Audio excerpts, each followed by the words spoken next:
already said yes. Okay, cool. All right, let's just do this podcast real fast, and then you can actually, if you were no, that's too dark. I was gonna say No, go with like it.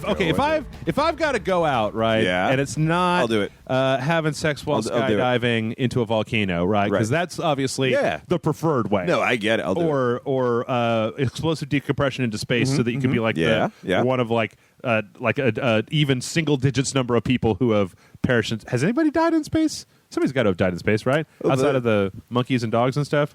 Well, they're not people. Okay, yeah. Well, my dog is people, but that's a whole other story. Well, yeah, but that's a whole different thing. I'm thinking like fall off the top of a church onto a spiky fence. I figure that's a really stylish way to go. Or like running behind an action hero as the fireball is coming, but the fireball hits me to show how serious things are. I assume I'm the action hero, so I'll do it. Okay. Or what about in that movie Volcano with Tommy Lee Jones? Yeah. Where that guy like grabs that other guy and he like jumps onto the lava and he throws that guy to safety and they like fall like he is not melted. Incinerated? Yes, slowly definitely. down Yes. into the lava? That'd be pretty good. Or just any Michael Bay movie, any part of the, run over by a transformer by accident. Well, here's what I'm thinking. I'm going to create a faster than light travel system. Okay. That requires the use of plasma because a lot of people don't know what it is. Okay. We'll just go with plasma. But magic anyway, juice, that's what it is, right? So we got to get away from something, but I need somebody to act as the coupling device. Oh, like plasma, like from my blood plasma. Well, no, but but it couldn't hurt things. Okay. Hey, Jeff, grab these two handles real fast. We need to go faster. Exactly. I'll take it. Welcome to the Rage Select Podcast. We have the most creative death plans on the internet. I'm Jeff. I'm Joe. And actually, Joe, I need you to kill me because I worked out 2 days last week. And I noticed you were kind of swole. I want to die. I was just like, I figure I have to do something that where not smoking benefits me. Because right now, all that it is miserable. As I genuinely love to smoke. What about your a cappella singing group? But I have the smoky, raspy voice, right? When all the phlegm gets out of my lungs, I'm going to sound like a chipmunk. I'm not. They're going to kick me out of the Rage Appellas. What about a boys' choir? Well, I know the judge said that you can't be within 50 feet of them. Right. I mean, that was an exaggeration. He took that whole rap E-Mobile van way out of context. I tried to explain for hours. He just wasn't having it. And that was like 2 weeks ago. I know. Jesus. Come on. I'm a different man now than I was 2 weeks ago. That's crazy talk. But no, I did notice that you're like jacked nacho Doritos, and I asked myself, with all those muscles in this room, will I be able to fit for the podcast? The muscles from Ostels. That's what they call me. No. So I went down. I got a fitness. I paid money for a gym. Right. Which. So I don't know. Have you ever? Joe, did you ever belong to a gym? Have you ever belonged to a gym before? I belong to a gym right now. You belong to a gym right now? Okay. I'm sorry.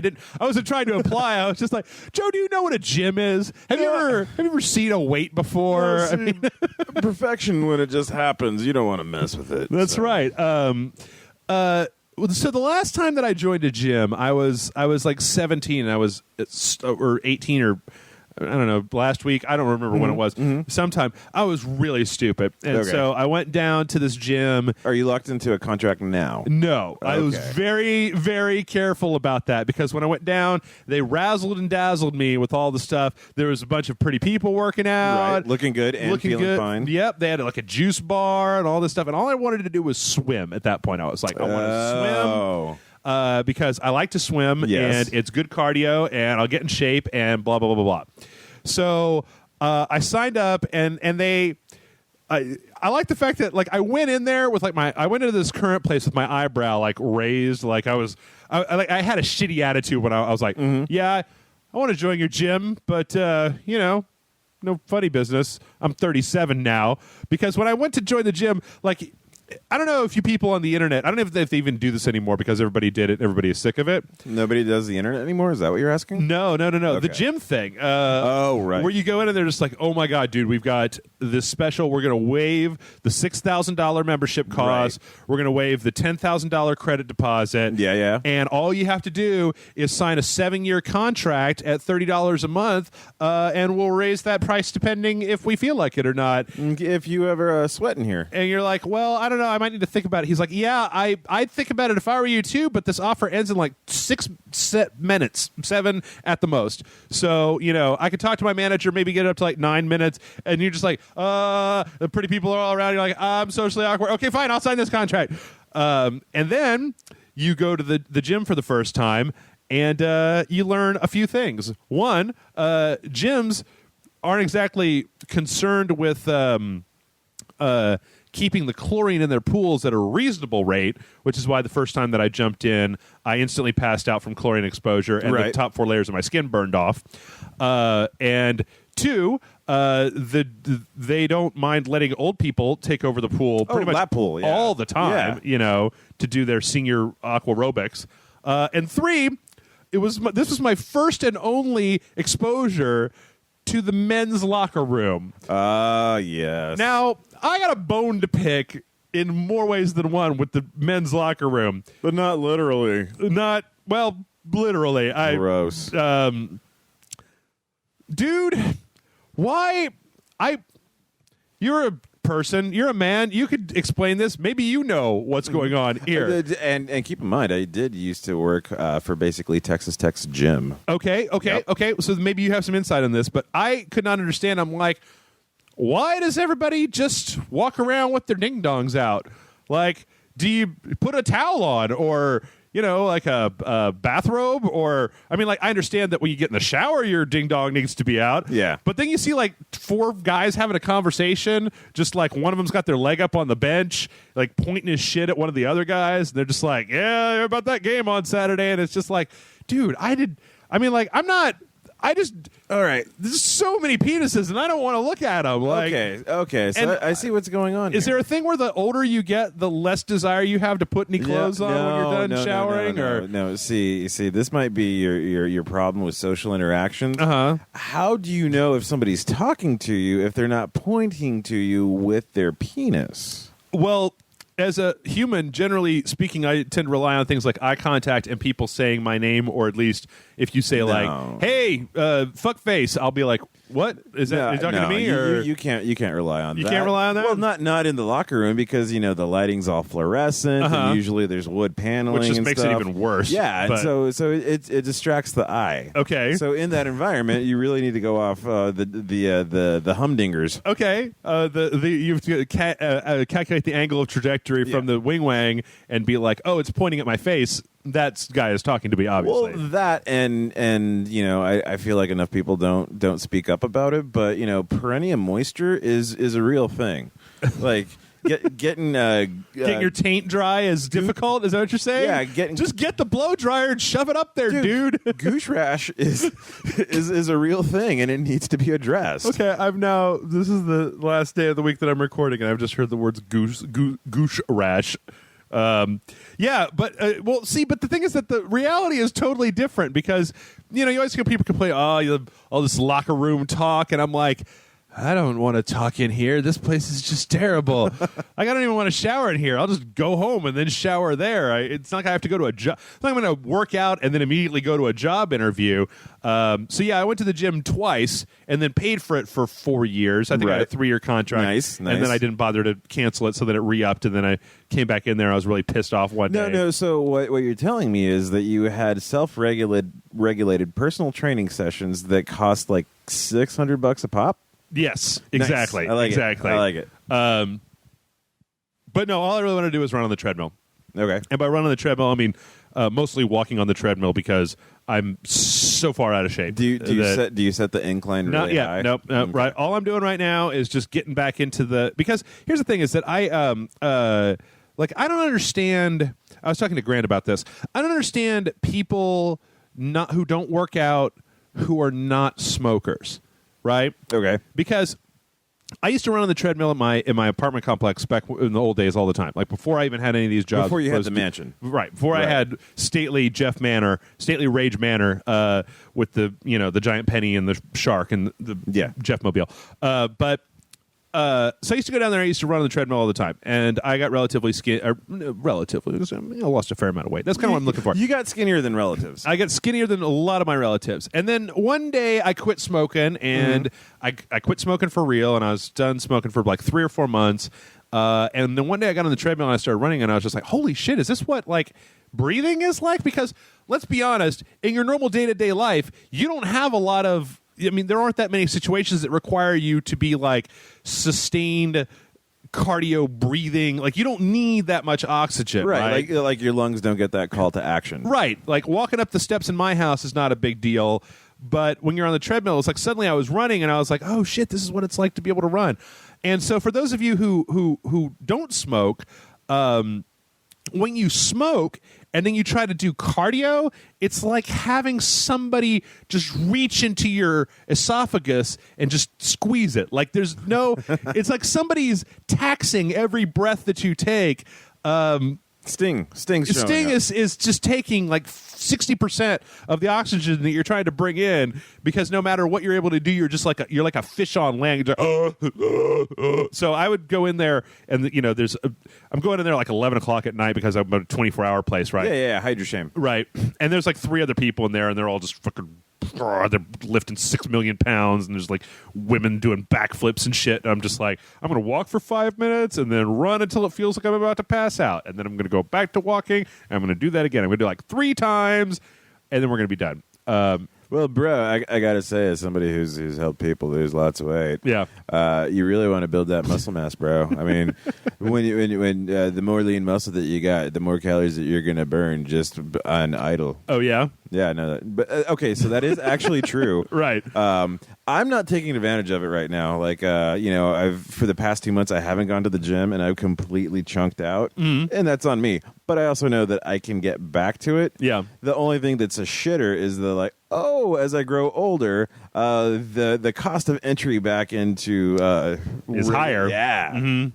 Yeah, I think that the problem, or what I'm trying to maintain, one of the biggest gym problems that people have, I feel like, is I've been there 2 days. I'm not skinny, and there's no appreciable effect outside of just pain in my body. Yeah.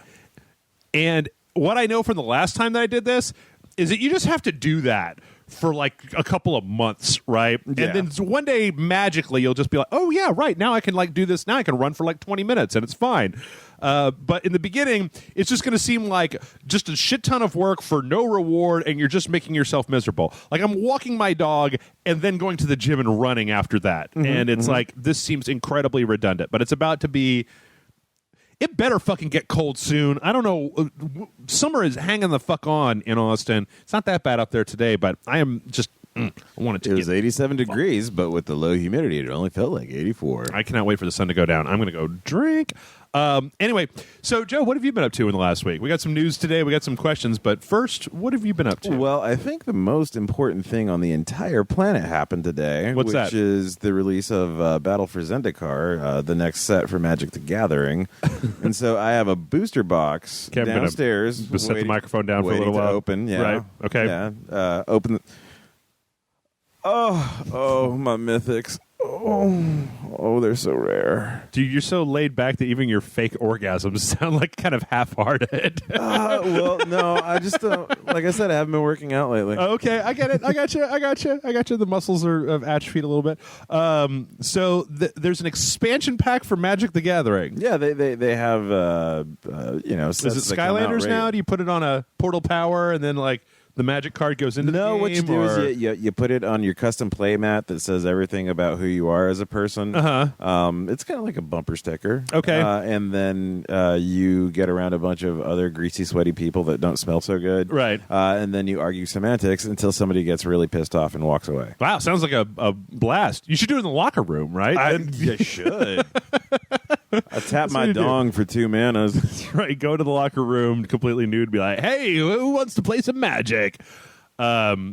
Well, that's exciting. Yes. Oh, it is. Is this a big deal in the Magic? Dude, the old Drazi are back. Like all my Magic peeps know. Don't worry. Yeah. All my Magic peeps know. Like, well, it's about fucking time because Ulamog's out now, and once Ulamog's out, I mean, fuck, Kozla can't be far behind, and Emrakul, we all remember and love him. This is the exact same expression that I have when Grant starts talking to me about Lost.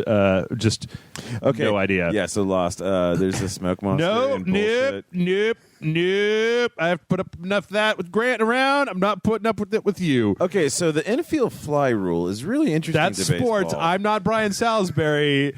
We're talking about video games. Well, that's cool. Magic the Gathering, the gym. Was there? By the way, for the gym, I feel like I should get you one of those asshole shirts that say "Pain is just weakness leaving the body." Right? Would that make you feel better? You could just go. Watch Pain and Gain and get me anything any of those guys are wearing. I mean, I haven't done it yet, Joe, but next week, like on Tuesday, I am going to tear all the sleeves off all of my shirts. Yeah, I'm going to get you one of those like spaghetti strap, like muscly man shirts. Yeah, there you go. Yeah. And that's where the phrase will be. Okay, all right, that works. That works. Yeah, I was actually, the only thing that kind of concerned me was that, like, I had to look up on my phone while I was working out, like, what's a safe high heart rate for a 37-year-old man who's out of shape, and it was like, okay, well, I'm still in that range, like I'm not over, because I started thinking about it, and I was like, there's like 2 other people working out in here, but if I just like croaked on this treadmill, would they even stop working out? They'd just be like, he seems all right. He seems fine. I don't know. He's got sweat. That's a biological. I say no pain, no gain. He seems like he's in a lot of pain right now. That means the gain is going to be amazing.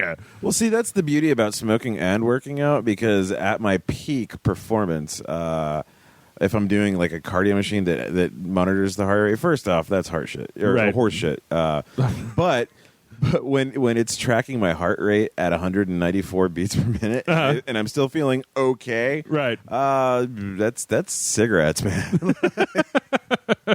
You're just like, no, I'm used to feeling like I'm going to throw up all the time. It's fine. All right, well, I think we're going to move on to the news, but before we do, I just want to do just a real brief PSA to people regarding reviews on Rage Select, because I got a little upset this week, and I just want to clarify, I'm not doing reviews anymore. They bring in pretty much zero money and all of the, like, Jeff, you were a piece of shit comments. Okay. And all right. I'm not in this game to be told how much of... Take your pick. Charlatan, liar, stupid asshole, imaginary, whatever. You were bad and you should feel bad. Exactly.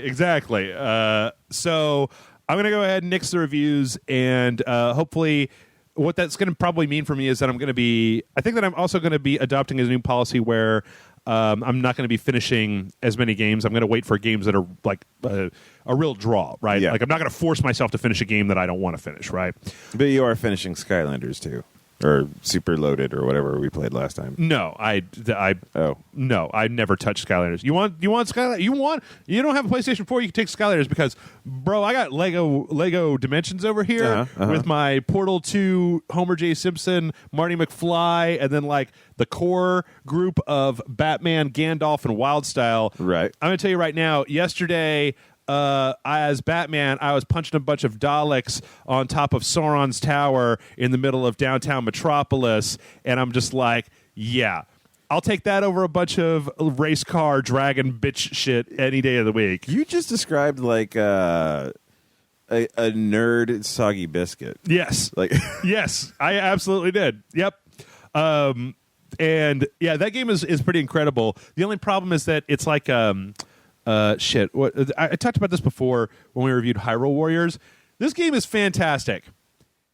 It is unfortunately a Lego game, and to me, those have about a 9 to 10 hour shelf life before I'm just like, okay, I'm done. I'm not really. I've already Legoed this. Yeah, it's kind of just the same thing, but for what it is, it's pretty cool. I mean, like, as opposed to Disney Infinity, which is all Disney, and as opposed, it's infinite. And Skylanders, which is all some made-up dragons and shit. I don't know. This is like, you go to Springfield and what was the part there? Who's the bad guy in the Lego movie? Captain Business? Sure. Dr. Business? Wait, I didn't see the Lego movie, so... You didn't see the Lego movie? No. Son of a bitch. That movie was great. The Will Ferrell character was Lord Business. That was his name. We've established I don't know from movies. Well, that seems a little bizarre considering your other podcasting gig. Oh, yeah. I just watching a bunch of shit. I pretend like I watch stuff.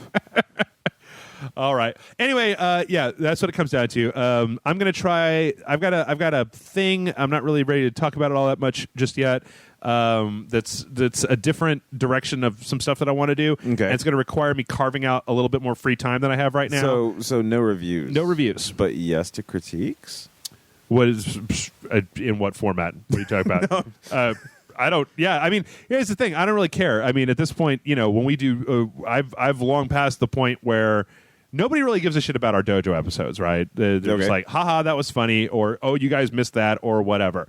Reviews really bring something out in people. When you're like, I like, and take your pick, I like carrots, and then it's like, I don't know what it is about the internet, Joe, but there's a certain person where if they read that, and then it's like that scene in Kill Bill where it's like, burn, and then it's like, what kind of stupid, arrogant asshole would ever eat a carrot? Parsnips, motherfucker. They're the dumbest tuber-based vegetable. Everybody know. And it's just like, you know what? I'm too old for that shit, and it really wrecks up my day, and it makes me feel bad, and I want to really sincerely apologize to all the other people who want to hear me review stuff.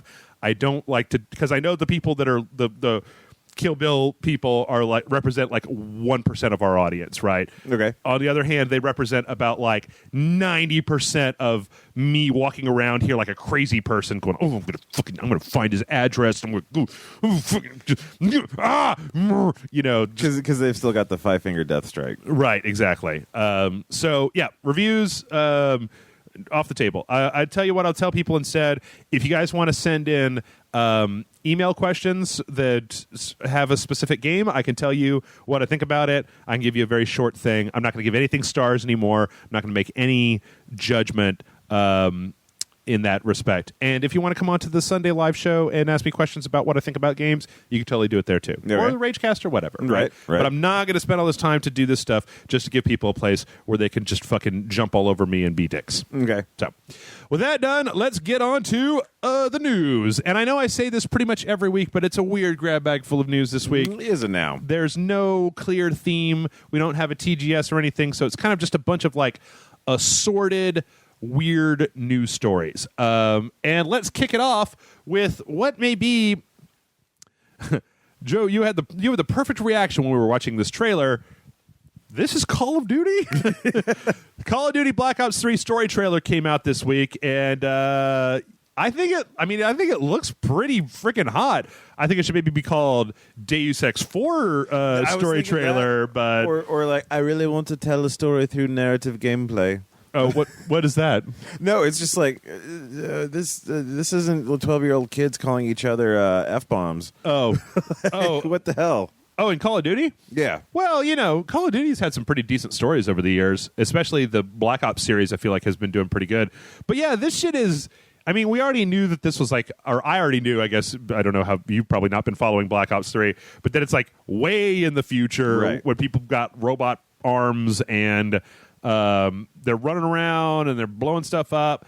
And all honesty, like once a year or during the pre-release cycle to a Black Ops game, eventually they'll have this trailer, they'll have a story trailer, and suddenly I'm like, ooh, I'm now very interested in this, as opposed to just the multiplayer ones where it's like, look how awesome multiplayer is. And I'm like, yeah, I'm the guy that's getting shot at every one of those kill shots. I'm calling in a space strike. But yeah, this looks pretty freaking hot.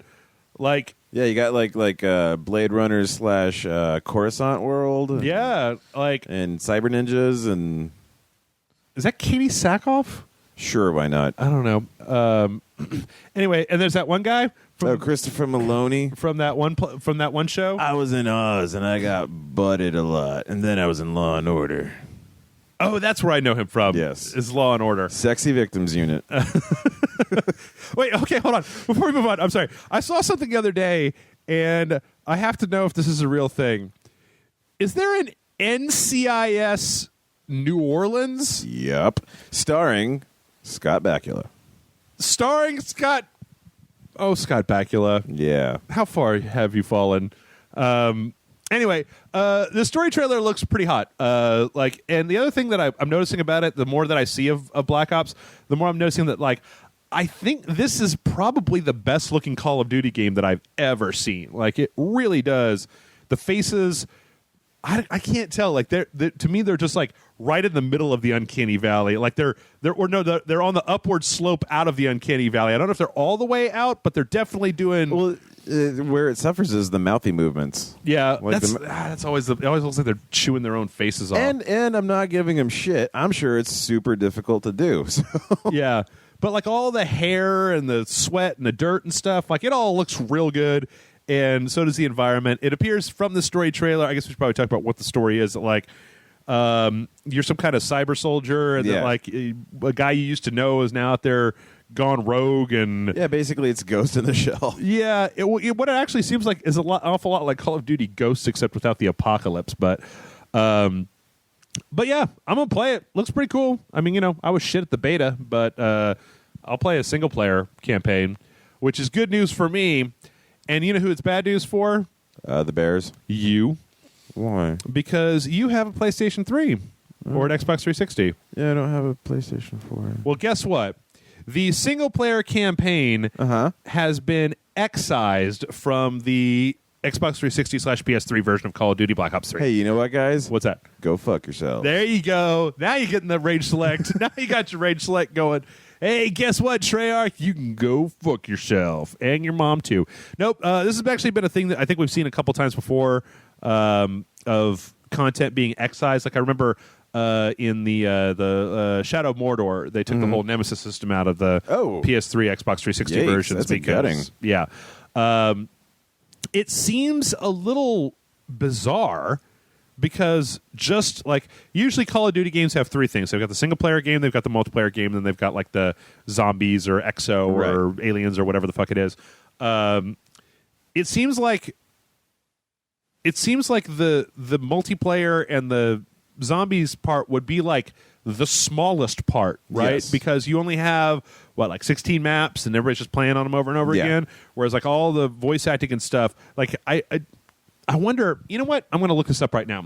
Do it. I want to know if they're still charging $60 for that. They better goddamn not be. Because I think that if they're charging $60 for just the multiplayer, I mean, I know that's what everybody likes to play like after they get done. I still like the story for Black Ops, but all right. So here on Amazon, PlayStation 3 version $50, PlayStation 4 version $60. So drop the cost by $10, but I don't know, man. That just seems like a recipe for a bunch of pissed off people.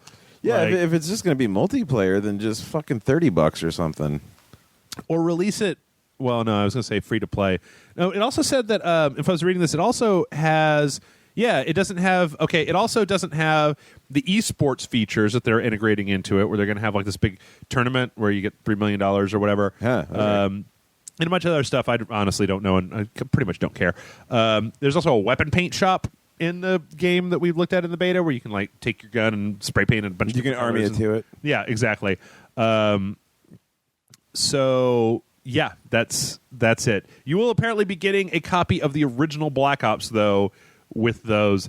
Yeah, I don't know. It seems weird. Like Black Ops seems like, or Call of Duty in general seems like one of those franchises where they should be hanging on to every fucking player they can get. Well, the thing is that, I mean, Call of Duty always sells super well, right? Mm-hmm. And in this case, it seems like they're cutting off, I mean, not a huge part, but part of their player base, which are the people who have last-gen consoles who want to play the single-player game. Yeah. Who are just going to be like, well, I'm not going to buy that. Yeah, Treyarch, I'm a goddamn human being too, you know. Right, right.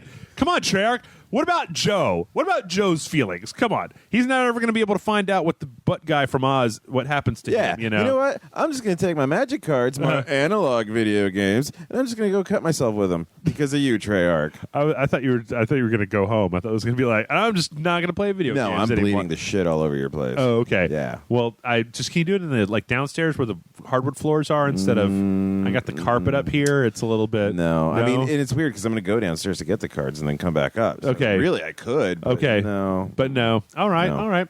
Well, I tell you what, while you're cutting yourself, you can also read the Call of Duty Twitter feed, which has been altered to look like a breaking news feed that is just running stories about fake terrorist attacks now.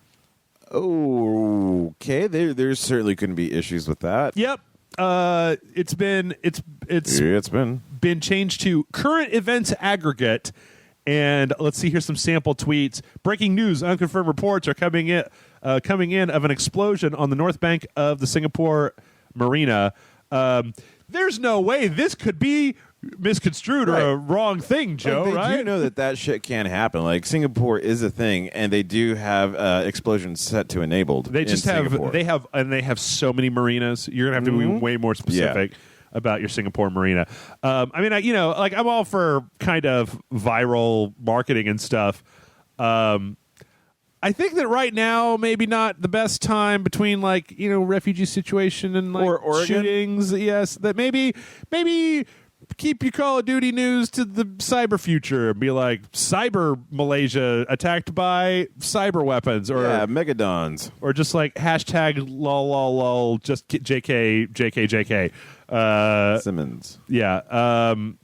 So anyway, all I have to say is that I thought we got to a point where companies knew that if you do shit like this, there's a good possibility that somebody's going to read this, think it's a real thing, do something stupid, and then sue the shit out of you for falsely representing an attack on the Malaysian harbor. Well, yeah, do they think they're Orson Welles? Like, I don't know.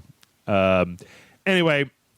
Next up, we've got a few stories, and the first one is God damn it, Joe. Yeah. Last week, I said I'm not going to talk about Tomb Raider anymore on the show. I'm talking about Tomb Raider. So let's talk about Tomb Raider a little bit. Yeah. There's a new kind of 10-minute walkthrough thing that probably was the most interesting thing that I've seen from this game in a while, because it starts with Laura killing a bunch of dudes. Yeah, it was Lara Croft. Lara Croft, yeah. Metal Creed. Yeah, what? Lara Croft, Metal Creed. Because some of it did kind of remind me of your little Metal Gears, and then it was like, oh, it's also Assassin's Creedy, and you get Dance Dance Revolution as a hidden gem. Where was the Dance Dance Revolution part? Oh, you weren't there for that. Oh, okay. Yeah. All right. It was the bear at the very beginning. So, yeah, I mean, this shows, we're not going to spend a whole hell of a lot of time on this because, in all honesty, there wasn't a whole hell of a lot going on in here. Hey, she shot a rabbit. She kills some guys. She kills some rabbits. She does some upgrades. She wanders into a cave.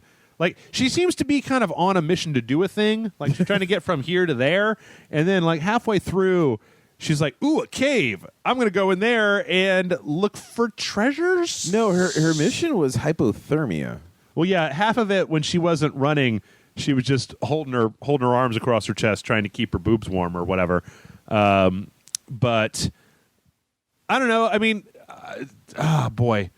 This is more interesting to me than the last few trailers that they've had that were either just tomb raiding, just straight up in a tomb, pulling a bunch of levers, or jumping along the side of a mountain, because it's actually showing a lot of the mechanics of the game between zip lines and unfortunately the mechanics of the game, as you said, that I said, are very reminiscent. If you just swapped her character out with an assassin, I would believe this was a new Assassin's Creed game. If you swapped her out with a frat guy, it could be a Far Cry game, or if she had some sick tats. If she had some sick magical tattoos. So, it looks fine. It looks like a perfectly competent game. Kind of, I'm just, okay, fine. I was looking for stuff to talk about on the news. 10-minute trailer. I was like, surely there's something going on in this trailer. I don't know. What did you think of it, Joe? Well, I mean, I really like they're fixing the franchise. And with the last one that came out, I was definitely left wanting to play more, because shooting people in the face with a bow and arrow is something that I do it in real life. I want to do it digitally. Was it the thing where she would hold an arrow on the ground and then grab a guy and like shove his head through the arrow? Was there a kill like that in there? I don't remember. I just remember shooting them in the face. I mean, I remember there being some like really brutal close-up melee arrow kills that you could do in that game. Yeah. Oh man, they should have. God, what was the name of that game that Rockstar did that was too violent for the UK? Manhunt. Yes, they should combine it with Manhunt. Tomb Hunter. Tomb Manhunter. Okay. Man Tumor. That sounds better. That's not dirty at all. Man Tumor. Well, I mean, come on, think about it. Like, she gets a plastic bag, puts it around some dude's head, and then just crushes his face with a rock. Like, yeah. Come on. Yeah. What's the problem with that? Well, I think that actually, I was just remembering. Spoiler if you haven't played the last Tomb Raider game. Skip forward to like 30 seconds, but there was like magical shit at the end of that game. It was like just straight up like on top of like a building with like a bunch of purple magic lightning and stuff. Oh yeah, I think it did. Indiana Jones did it a little bit. Okay, I kind of want this whole game to be Lara coming to terms with the fact that magic is a real thing that exists in the world. It would be nice. Well, speaking of magic, that's just a bad segue. They have now, before the game is even out, apparently. Announced a $30 season pass for Tomb Raider. You know, I really don't care for that shit. Season passes? Yeah, that's not really a system I don't enjoy. I'll put this out there to our listeners. Who the fuck does? Like who's like, you know what I want to do is I want to buy something and then pay more later for more of it. I mean, you know, when I go to Threadgill's, a local comfort food restaurant, they give me free refills on my sides, right? So does my mom when I'm having dinner with my family. Your mom gives you free refills. That's right. She does, actually. Oh, that sounds nice, actually. Yeah, I mean, you know, she's like, do you need more tea? And I'm like, oh, yeah, please, Mom. So, yeah, I don't, but $30, it's going to have, what was the quote here? Includes a range of content that will extend your single-player campaign and also allow you to compete with friends, which... Ooh. I think it's just going to be like probably some kind of online leaderboard thing. I also don't know why I had to be hedonism bot to describe that feature. Well, it is a bit indulgent to buy the season pass. Yeah, I don't know. The new Batman season pass. This is a problem that I have is that unless the thing that you're offering through your season pass is really, just really fantastic. Yeah. Like the Nightwing Batman expansion, I think, came out last week. I don't know, but I think it did. I'm not keeping track of it. But like, I'm in the middle of. I got fucking Lego and what was the other thing I played? Tony Hawk Crap Skater 5. Yeah. And next week it's like Rock Band and a bunch of other stuff is coming out. So it's kind of like, well, why would I put Batman back in my console? Like I'm done with you, Batman. Rock Band 4 comes out next week. Why the fuck am I going to load the Batman deal? Okay, whatever. I mean, again, last week I kind of had this revelation where I look at all this stuff as a person who kind of plays every single game that comes out. Yeah. To a person that's going to buy like Batman and that's going to be their game for 6 or 8 months, I'm sure it's a wonderful value. I'm sure you're getting a lot of you're like, oh, good, the DLC's out. I can play through that this week, and it'll take me 90 minutes or whatever. So, just a quick question. Are we going to do the Rage Select Super Jam with Rock Band? I'm trying to get a little something. I don't know. If this is going to go public, you can ask me off the air, and I'll tell you more about it.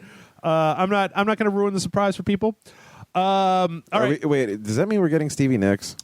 Dude, what did I tell you? Be cool, man. Be cool.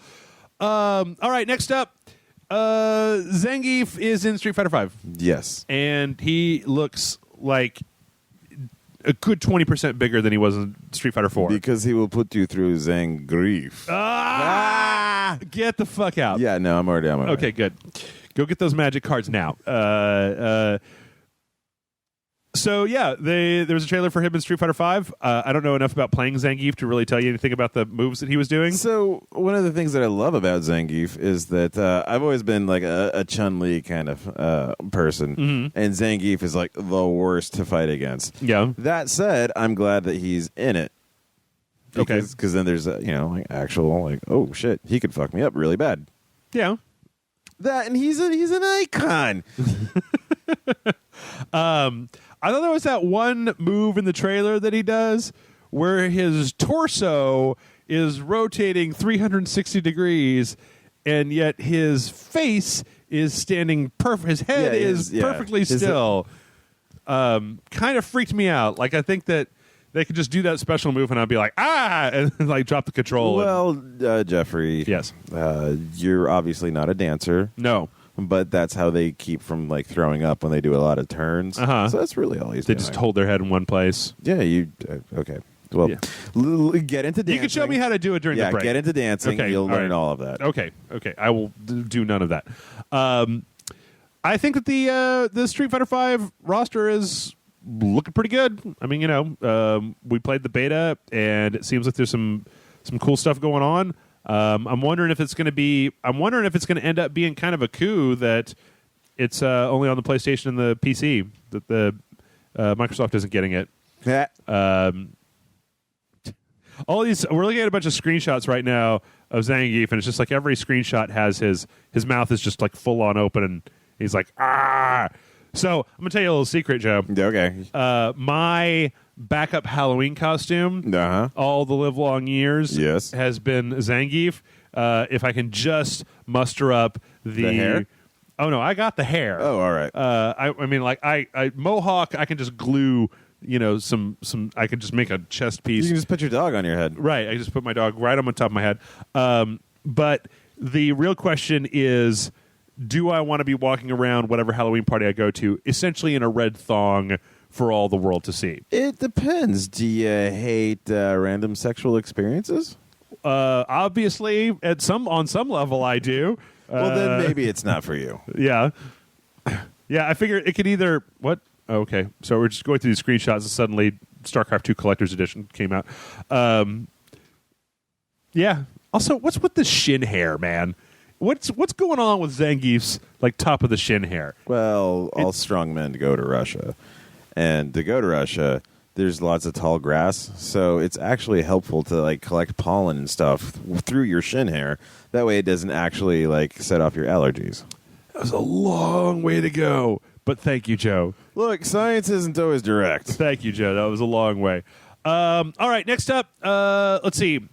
So last week we had a story where it looks like there's potential. I haven't seen anything yet that this has actually gone through, but that the voice acting guild is looking to strike, right? Okay. Or thinking about striking based on some of the horse shit that is being done with publishers. John and I talked about this a lot last week. Will Wheaton kind of put out a blog last week talking about this, and like. As I kind of said last week, like I really sit firmly in the middle because one of the things that the voice actors are pushing for is royalties based on how many games are sold. So that like if 2 million, 4 million, 6 million, 8 million, they're going to get bonuses back right from that stuff. I don't know if I can really agree with saying that like you must provide us with royalties is a thing that they deserve. On the other hand, some of the stuff that he was talking about and some of the stuff that we talked about last week does sound absolutely deplorable.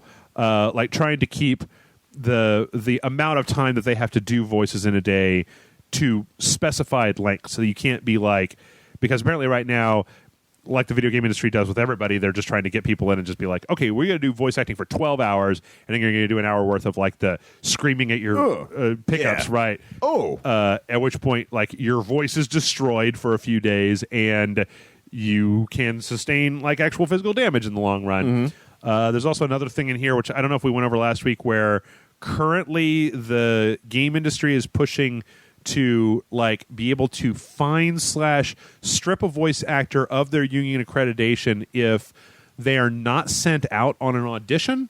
So like if the company's like, we have this part for blah, blah, blah, blah, and Will Wheaton's like, well, I don't want to work for them, that they can then fine the guild for not sending him out.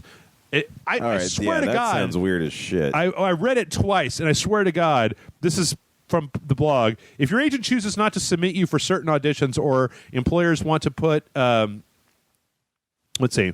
If your agent chooses not to submit you for certain auditions, or employers want to put it into our contract language, forcing SAG/AFTRA to revoke your agent's union franchise. This would mean that your agency would not be able to send you out on any union jobs, including those in animation, TV, film, commercials, etc.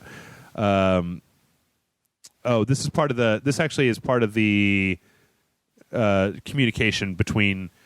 So I didn't get a chance to read this blog before we started, but I think that anybody who's interested in this should go read it because apparently he goes into detail, like shows some of the language of some of the contracts they've had in the past.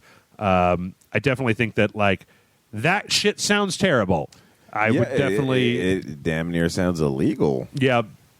But again, like I said last week, like I don't necessarily think that it should be a right for voice actors to get royalties on game sales. On the other hand, having done this being episode like 121 or 122, I can't count the number of stories I've reported on of like, look what shitty thing the video game industry did this time. You know, oh, well, they force these people to work 20-hour days for 6 months, right? Or well, I mean, but that's an actual working condition, whereas compensation is a matter of negotiation. Right. And apparently, I think that the problem that they're having and the reason they're looking to strike is because they have attempted to negotiate terms, and the industry has just been like, no, like just to everything they've said, just no. And so they're now in a position where they're like, well, I think the only thing left for them to do is strike. But I don't know. So we're going to be scabs, though, right? Oh yeah, definitely. Okay, sweet. I mean, you know, that's. I thought that was. I told you about that when you joined, right? Yeah. And I was like, when do we get to be a scab? Right. And you know what? While we're talking about horrible stuff, this is something I'm going to touch on real briefly. But how familiar are you with Star Citizen, Joe? I would say fair to none. Okay. Sounds like more none than fair. All right, if pushed, yeah. You know who Chris Roberts is? The guy that made Wing Commander and such? Yes. Okay. Started a Kickstarter for like a privateer-style game called Star Citizen. All right. Went from Kickstarter to private funding where they were bringing in more money. Okay. They've raised something like $80 or $90 million, $90 million in crowdfunding. Uh-huh. Apparently, The Escapist ran an article last week that was... There's a lot of weirdness going on here because they've raised $90 million and The Escapist ran this article basically where they were saying that there were these allegations that like they've wasted most of it. They're going to be waste. Shuttering studios, spending it on like personal things and like speedboats, or spending it on like expensive voice acting that doesn't need to be in the game, or trying out prototype stuff that doesn't actually need to be in the game. And Chris Roberts has now like responded to all this stuff. This is the messiest crowdfunding thing I've ever seen. Because the amount of money that they've managed to get together is like big AAA money. It's not, I need $100K to make a game, right? And me and 4 guys are going to quit our jobs and spend 6 months making this game, right? Here it is. It's that this game keeps growing and getting bigger, and I think that it really looks like, I mean, I worry a lot because it looks like a really good game. But at this point, it needs to be a fantastic game in order to justify the amount of what they're doing. Like, if they just put out, like, your typical Kickstarter game tends to be kind of mid-tier of medium-ish quality, right? Yeah. This needs to be fucking fantastic, I think, at this point. And, but it also brings up a really crazy question. It was, I think, the last time. I like to talk about this stuff all the time because I feel like it's one of those things in the game industry that's very much it's changing constantly. So you remember when Oculus was crowdfunded, right? The Oculus Rift was crowdfunded. And then when Oculus got sold to Facebook, there were a bunch of people who were backers who felt like they should have a say in whether or not this happened. That they kind of thought of themselves as like shareholders of the company. Yeah, they were wrong. But right. But so that brings into...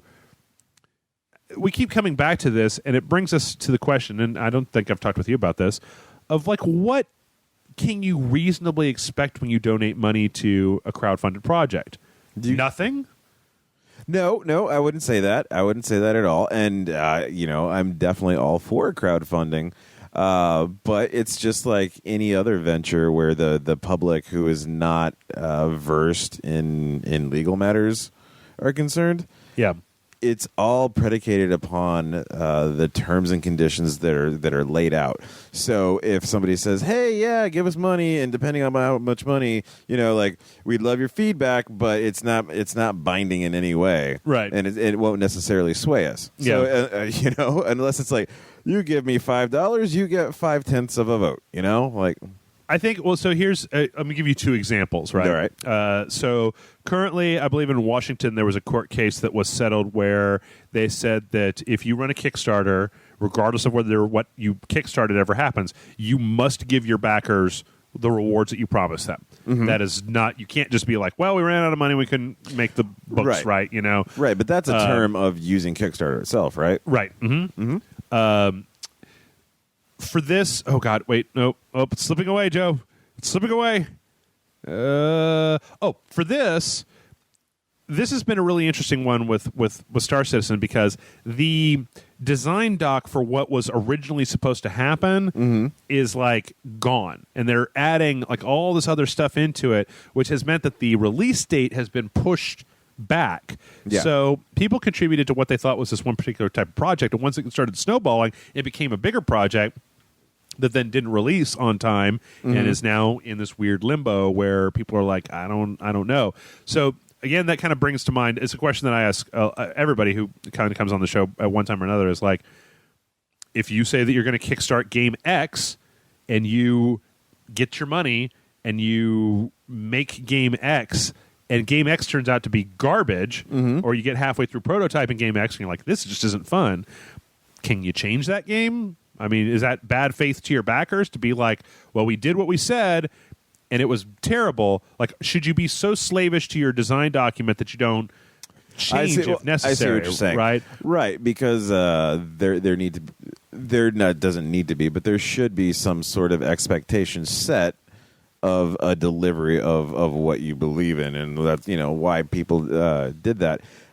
Ultimately, I would rather them scrap something than deliver just a steaming pile of shit that's going to occupy data. Yeah, I mean, I feel like that's what happened with the Neil Stephenson sword fighting Kickstarter. They had like a fencing dueling Kickstarter, and they got the money. They made the game. They kept working with it, and they finally came out and said it wasn't any fun, and we're out of money now. Yeah. So sorry.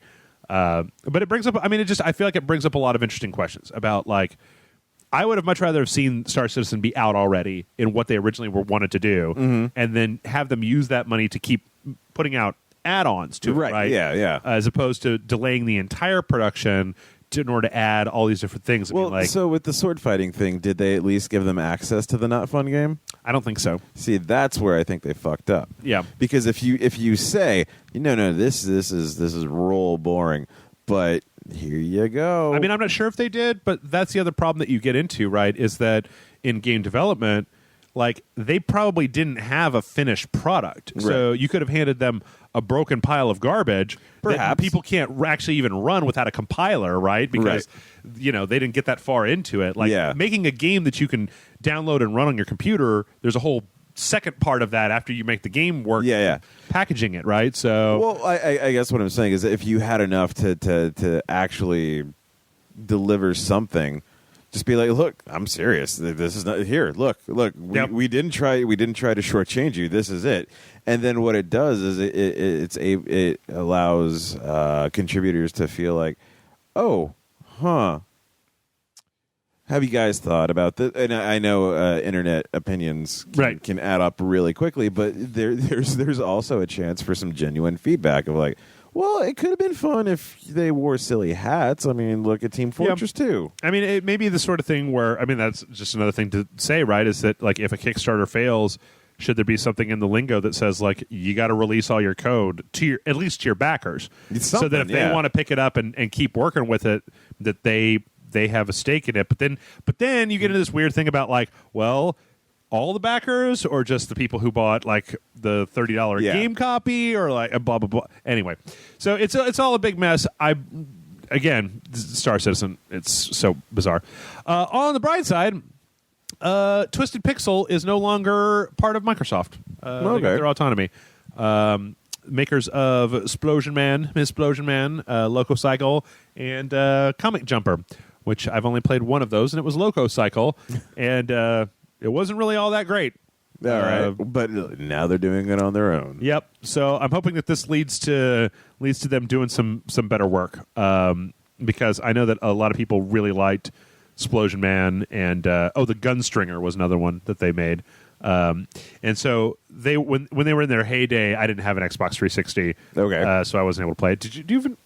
Are you PlayStation or Xbox? Oh, I've got a 360 and a PS4 3. Okay. Did you play Explosion Man? I did not play Explosion Man. No, okay. no. Comic Jumper? No. Gunstringer? No. No. Okay. No. Fair enough. I did a Rumspringa. You did a Rammsteiner? Rumspringa. Rumspringer. It's what Amish youth go through to make sure that they super want to be Amish. Wow, you know a lot of things that I don't know. I'm learning something new every day. Every day. And speaking of Microsoft has also acquired the Havoc physics engine, apparently. Well, now. Yeah. From Intel. And I hope two things. One, I hope that they finally fix the Havoc physics engine. And I hope that it logs your data. And I hope that this doesn't mean that nobody except for Microsoft can use the Havoc physics engine. It'd be a real dumb choice if they did that. Yeah. It would just be free money for them if they just license that out. I don't know how you feel about the Havoc physics engine. I feel like it's been broken for the last decade. And I like it because you get some truly stupid moments in a game where you run over a corpse and it just goes blah, blah, blah, blah, blah, blah. It's kind of like a goat simulator in that regard. Yep, absolutely. Yes, 100%. It's one of my favorite things in Dark Souls 1 is getting a bunch of bodies and then just running around in them in a circle and they all just start flying around. Like, just add a little weight, Havoc. Come on. A little bit of gravity is all that I'm looking for here. All right, so Criterion is working, apparently, first they're making some kind of sports game, and then apparently they're making the spiritual successor to Burnout. Fucking finally. Oh, I cannot tell you, Joe, how long I've been waiting to hear this. I've been waiting for a good Burnout, because what was it? Was it 2 or 3 that just fucking nailed it? I think 3. I think you're right. I think it was 3. It's the one that had the crash mode. Yes, that was so great. Yep. That might have been 2. Well, I think they had it in 2, and then they kind of like tweaked it for 3. Okay. And really got it right. And, and then afterwards, like Paradise and all that just cocked it up. Well, then apparently sad frowny face for Joe, because when they were talking online to the fans about like what Burnout people want them to kind of base their new development on, Paradise was the pick that they had, which I was never really able to get it. Like, I don't know. I've never really been able to wrap my head around the open world racing game. Yeah. Like, one of the things I loved about Burnout 3, I'm pretty sure it was Burnout 3, was the fact that you had these tracks, but they were in the city, so you still had all the traffic and stuff, right?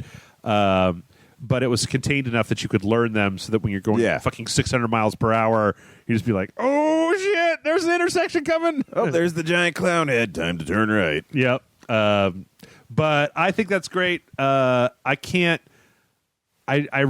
so glad because as near as I can tell, a lot of the team that was working on Burnout got moved over to Need for Speed like 3 or 4 years ago or something like that, and just been making Need for Speed games ever since then. Yeah. So I want the crashes. I don't care about the drifting or hot pursuit or I'm shooting an EMP or the run or Razor Callahan. I'm sorry, everybody. I'm sorry. I want more Burnout.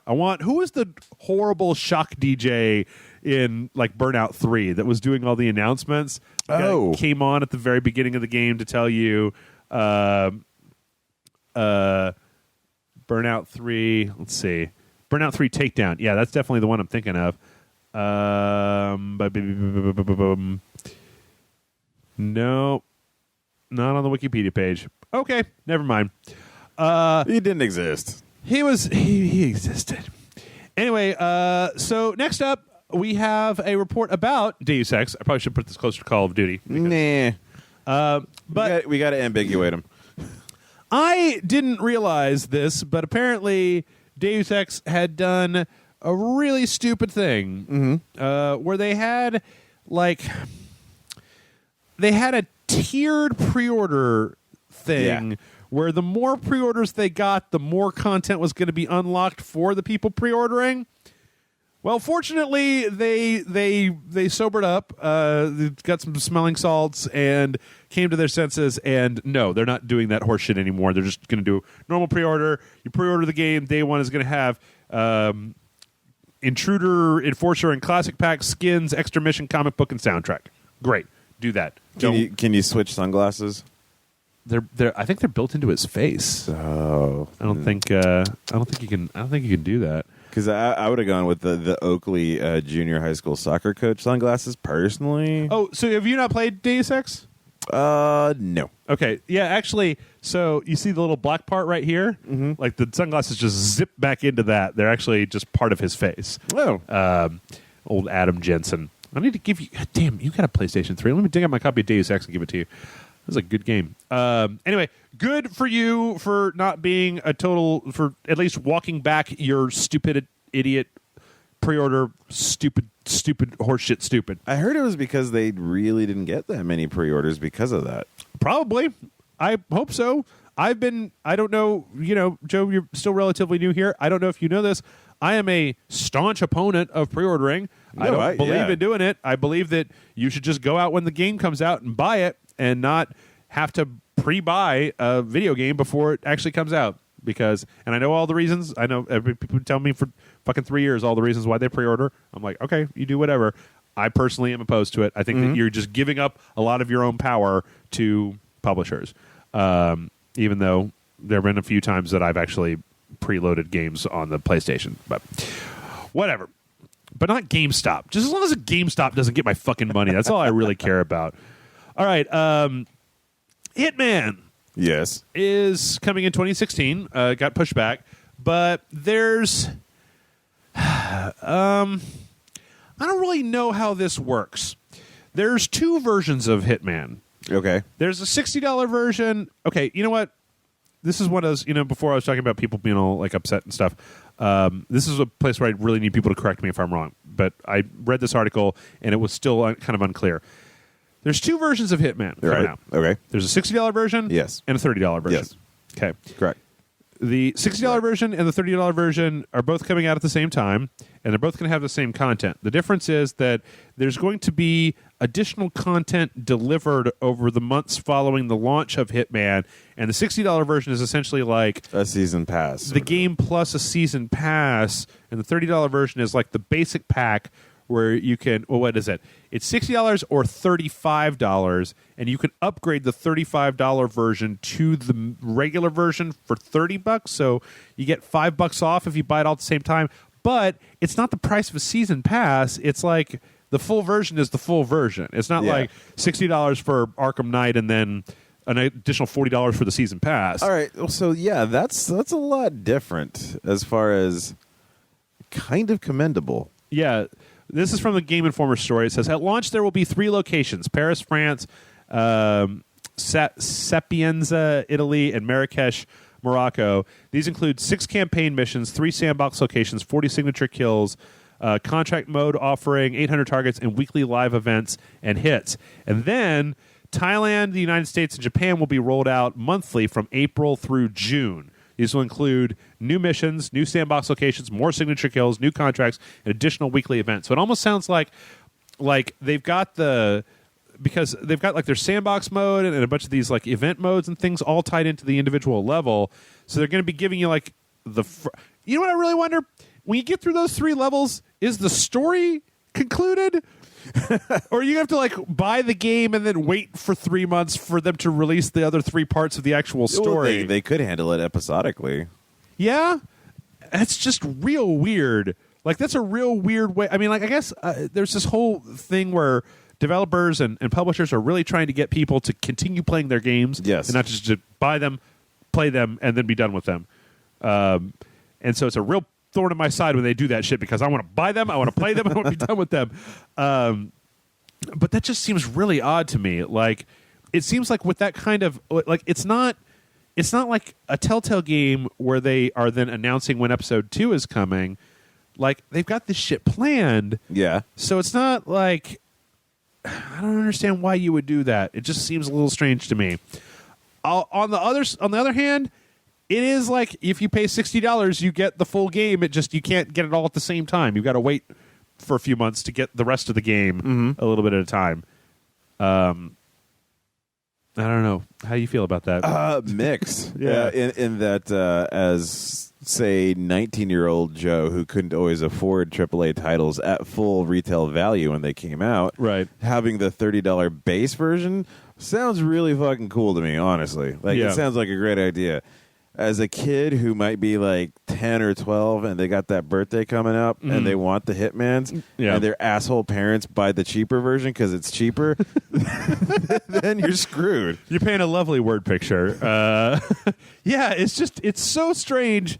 Maybe somebody in the comments can tell me why, if there's been an article out there about why are you doing this? Because it just seems like some weird made up shit to me. Like, wait, hold on, guys, I've got an idea. What if we cut the game in half and we release the first half when the game comes out, and then release the next like sixth of it, just a little bit at a time over the next 3 months? And somebody's like, why? And they're like, I don't know. Why not? And they're like, oh, okay, great, go for it, Jenkins. You're the master.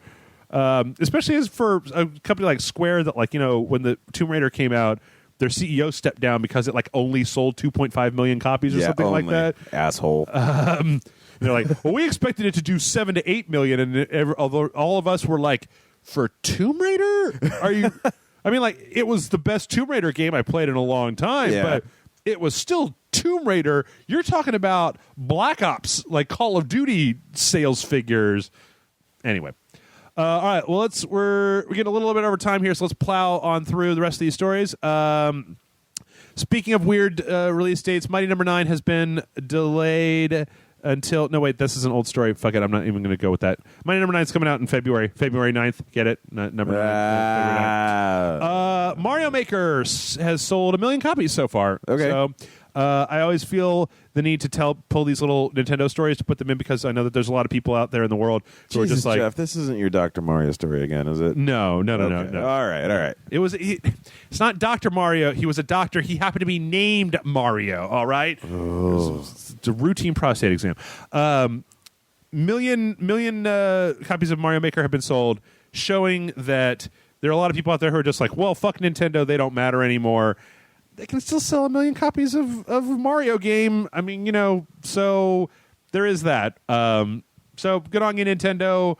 Now fucking put Star Fox out this year or you're dead to me. Yeah, just do a barrel roll. All right, and now for the finale, I've got weird news and I've got weird good news and weird bad news. Which one would you like first? Let's do weird good first, because I like to end on a low note. Okay, good. You are. Everybody always wants the bad news first, and then that always sets people up for jokes. Like, I want to be in a movie where it's like, I got good news and bad news. Which one do you want first? Be like, the good news. To be like, wait, hold on, I gotta. So, and then your mom. We gonna finish this, motherfucker. That's right. So the California Great America Theme Park. Yeah. I don't know what that is. Do you know what that is? No, Great but American I can sound like I do. Is and Electronic Arts are teaming up to bring you the Mass Effect experience. No, all right. Where it's going to be like you're going to be able to get inside of the Normandy and walk around, and there's going to be like all lights and flashiness. And what does it say here? And it's a ride, so they're going to be taking off and zooming around. And it's going to be quotey fingers facing off against larger-than-life foes in an effort to save the day. It says the ride will also incorporate 3D and 4D effects. It's going to travel through time? Apparently, which traditionally means the inclusion of rumble chairs. Good God, why? The fourth dimension is obviously rumble. We've redefined it. So, I mean, I'm just going to say it right now. Seems like it's a little late for that. Electronic Arts and California Adventure or whatever. A little bit. California Great America. I mean, Mass Effect Andromeda is supposed to be coming out, I believe, next year, which is the next part of the franchise. Mm-hmm. I don't think it has a Normandy in it. It might. It might have a Normandy in it, but if it does, it's probably not the Normandy. It's a Normandy. I don't know. Anyway, seems a little bizarre. I need somebody who lives out in California to go ride it and then report back into me. So this is one of those you're in a fucking like pail of like fish heads kind of rides where you just sit down and then it shakes and then for a it bit. rocks back and forth like Star Tours. Yeah, I don't know. That shit is stupid. I mean, I don't know. I'm telling you what I know. Like I have no idea. That's why I need somebody in California to go find out. Well, I'm telling Californication right now. That's stupid. Okay. So, Joe, California says you're fucking stupid. All right. And now for your weird bad news. So, you know how they were going to be making Silent Hills? Do you know about this? With the Reedy Normans? Yes, Norman Reedus, Hideo Kojima, and Guillermo del Toro. Yes. Well, it turns out there was another name in there, and that name is making me sadder than probably all the rest of these games, all the rest of those names put together, which is saying something. Apparently, in addition to Hideo Kojima, Guillermo del Toro, and Norman Reedus, Mr. Junji Ito was also working on Silent Hills. Now, yes. Do you know who that is? Yes. Actually, I was talking with a coworker about that today. Oh, yeah? About this very thing. Okay. For those of you, we've talked about him on the podcast a few times in the past. For those of you who are not familiar with him, he is the probably greatest horror comic book guy that I've ever, and I'm not even going to just say Japanese horror comic book guy, like just straight up horror comic guy. Yeah, just give him the entire enchilada. Yeah. Uzumaki is great. It made a fairly decent movie, but the book is way better than that. Tomy is a little up and down. Gaio is a little bit weird. That's all about farty smells. Like only he could make fart smells. And it's weird because Gaia or Jaya or whatever that is called is about gas, basically, that destroys the world. All right. Uzumaki is about spirals that destroy the world. Yes. Tomy is about this lady who's she's like so pretty that everybody wants to have sex with her until they decide they want to kill her. And so she drives everybody crazy, but she can't die. It's a bunch of great stuff. I've read just about everything he's ever put out, and it's all fucking fantastic. And that's a real shame because there's a lot of it. There's a lot of... That dude is super creative, and his stuff is super horrifying, and I think that it would translate really interestingly into a video game. So, yeah. Well, that is dead. Pour one out. I just want to get... the thing is that I don't even really... that is the most impressive name on that resume for Silent Hills as far as I'm concerned. Norman Reedus, I don't watch Walking Dead. I don't really know anything about him, right? Guillermo del Toro, I think he's an all right filmmaker. I probably liked Pacific Rim more than I liked Hellboy 2, right? Or Labyrinth de Pan. Pan's Labyrinth was all right. I'd probably watch Pacific Rim more times because I like watching robots punch stuff. I got to say I loved Pacific Rim. And, everybody knows that I like Hideo Kojima, but... But this guy was made to make a horror video game. The imagery in his horror is more creative than almost every movie I've ever seen, and definitely every horror video game that I've ever played. You mean except for the first Silent Hill movie, right? the cinematic masterpiece that is the right. I mean, and I'm not even talking about there are better stories in horror movies, but this dude comes up with some disturbing ass imagery to the point where I really feel like it would be. And it would probably all work really well in a video game. So pour yet another one out. I know that the ground is very soggy at this point from pouring one out for Silent Hills, but maybe just a capful for that. And with that, we're going to go ahead and we are going to take a break. And when we come back, we're going to answer your questions. Are you ready, Joe, to dispense the wisdom of the ages? I haven't really cut myself yet, so okay. Let's take a break. We can spin around with the dancer thing, and you can cut yourself a little bit. Yeah. When we come back, mail@rageselect.com is the email address, and we'll be right back.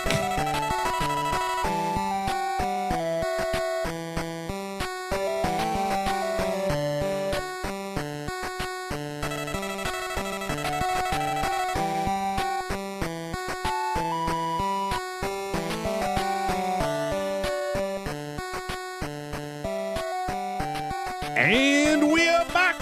Woo, we're back.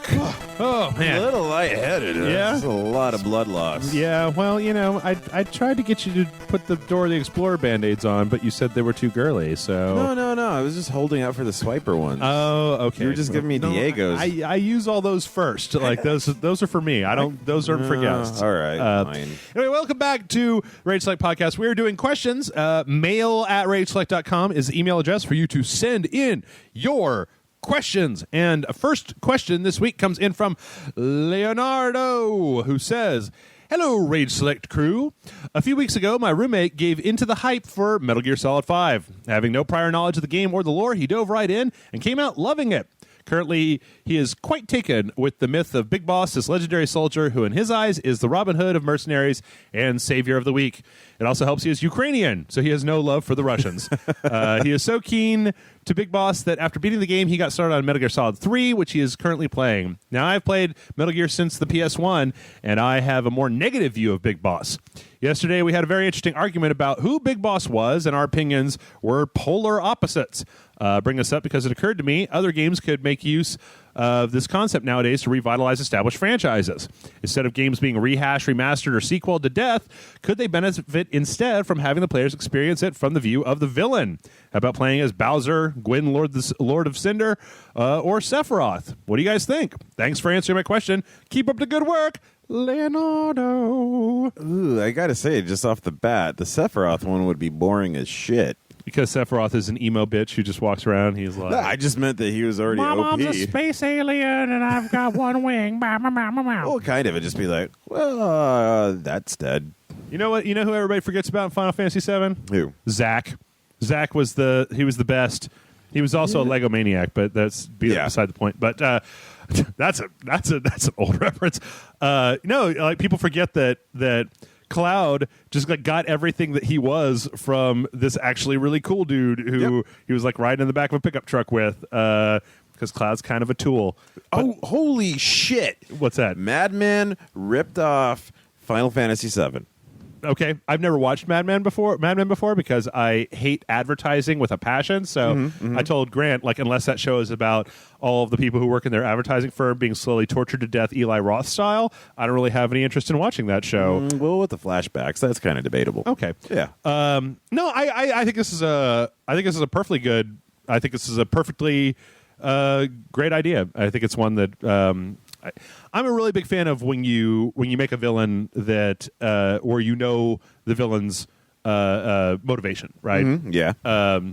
Just your mustache twirling Iago villains, they're not really the best for me. Yeah, no snidely whiplashes, please. Yeah, I mean, they can, as long as they're not the focus. But Metal Gear is actually really interesting because, the whole franchise kind of deals with Big Boss and is he a bad guy or is he a good perspectives guy and motivations. But yeah, I think that you could probably go through a number of different franchises and play them from the evil side. I think the Dark Souls Gwyn connection is pretty interesting. I don't know what villain of a video game franchise would you really want to experience? What do you think would be interesting to?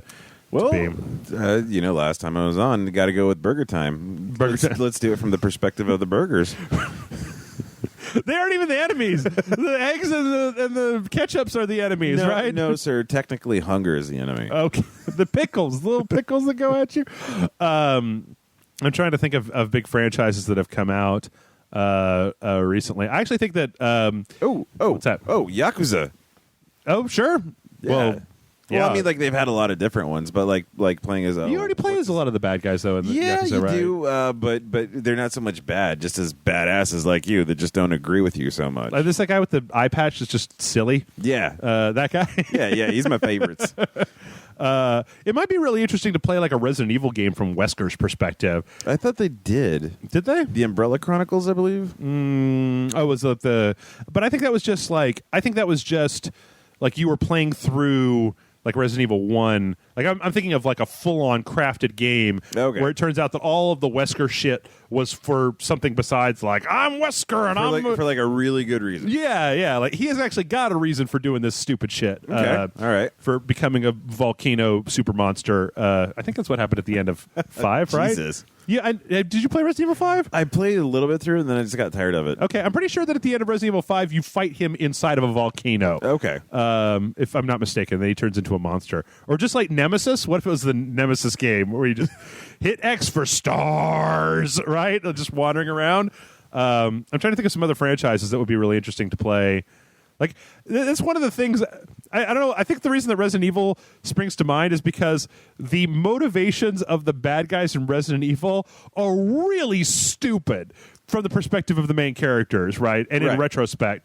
Whereas if you could have a game where you showed that there was like some kind of reason why they were like, well, we should just keep on trying this reanimate the dead thing no matter how many cities, mansions, trains, or... We'll get it right eventually. Eventually it'll work, and then we'll have... And that's the problem, is that, like, then we'll have eyeball monsters that we can... Well, no, and then we can sell, like, super boner pills to old men. Right.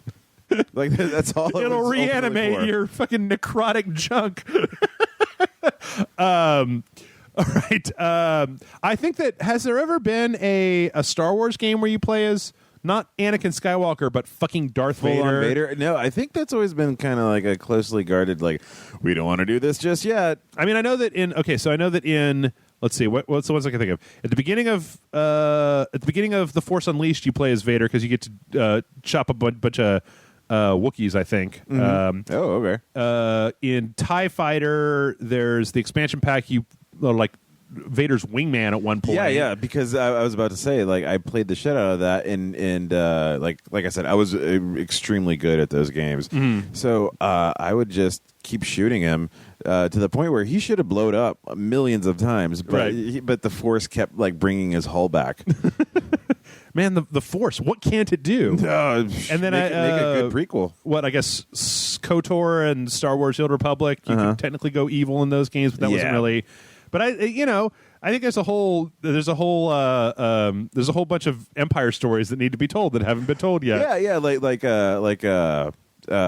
Sith Tycoon, where you play as Palpatine or Sidious, and you just keep trying to find that recruit. Like a Walking Dead game where you or a Telltale game where you have to. It's like one of those choose your own adventure social games where you're playing as Palpatine. And you have to just keep trying to make people believe that you're not some kind of evil, fucking horrible monster.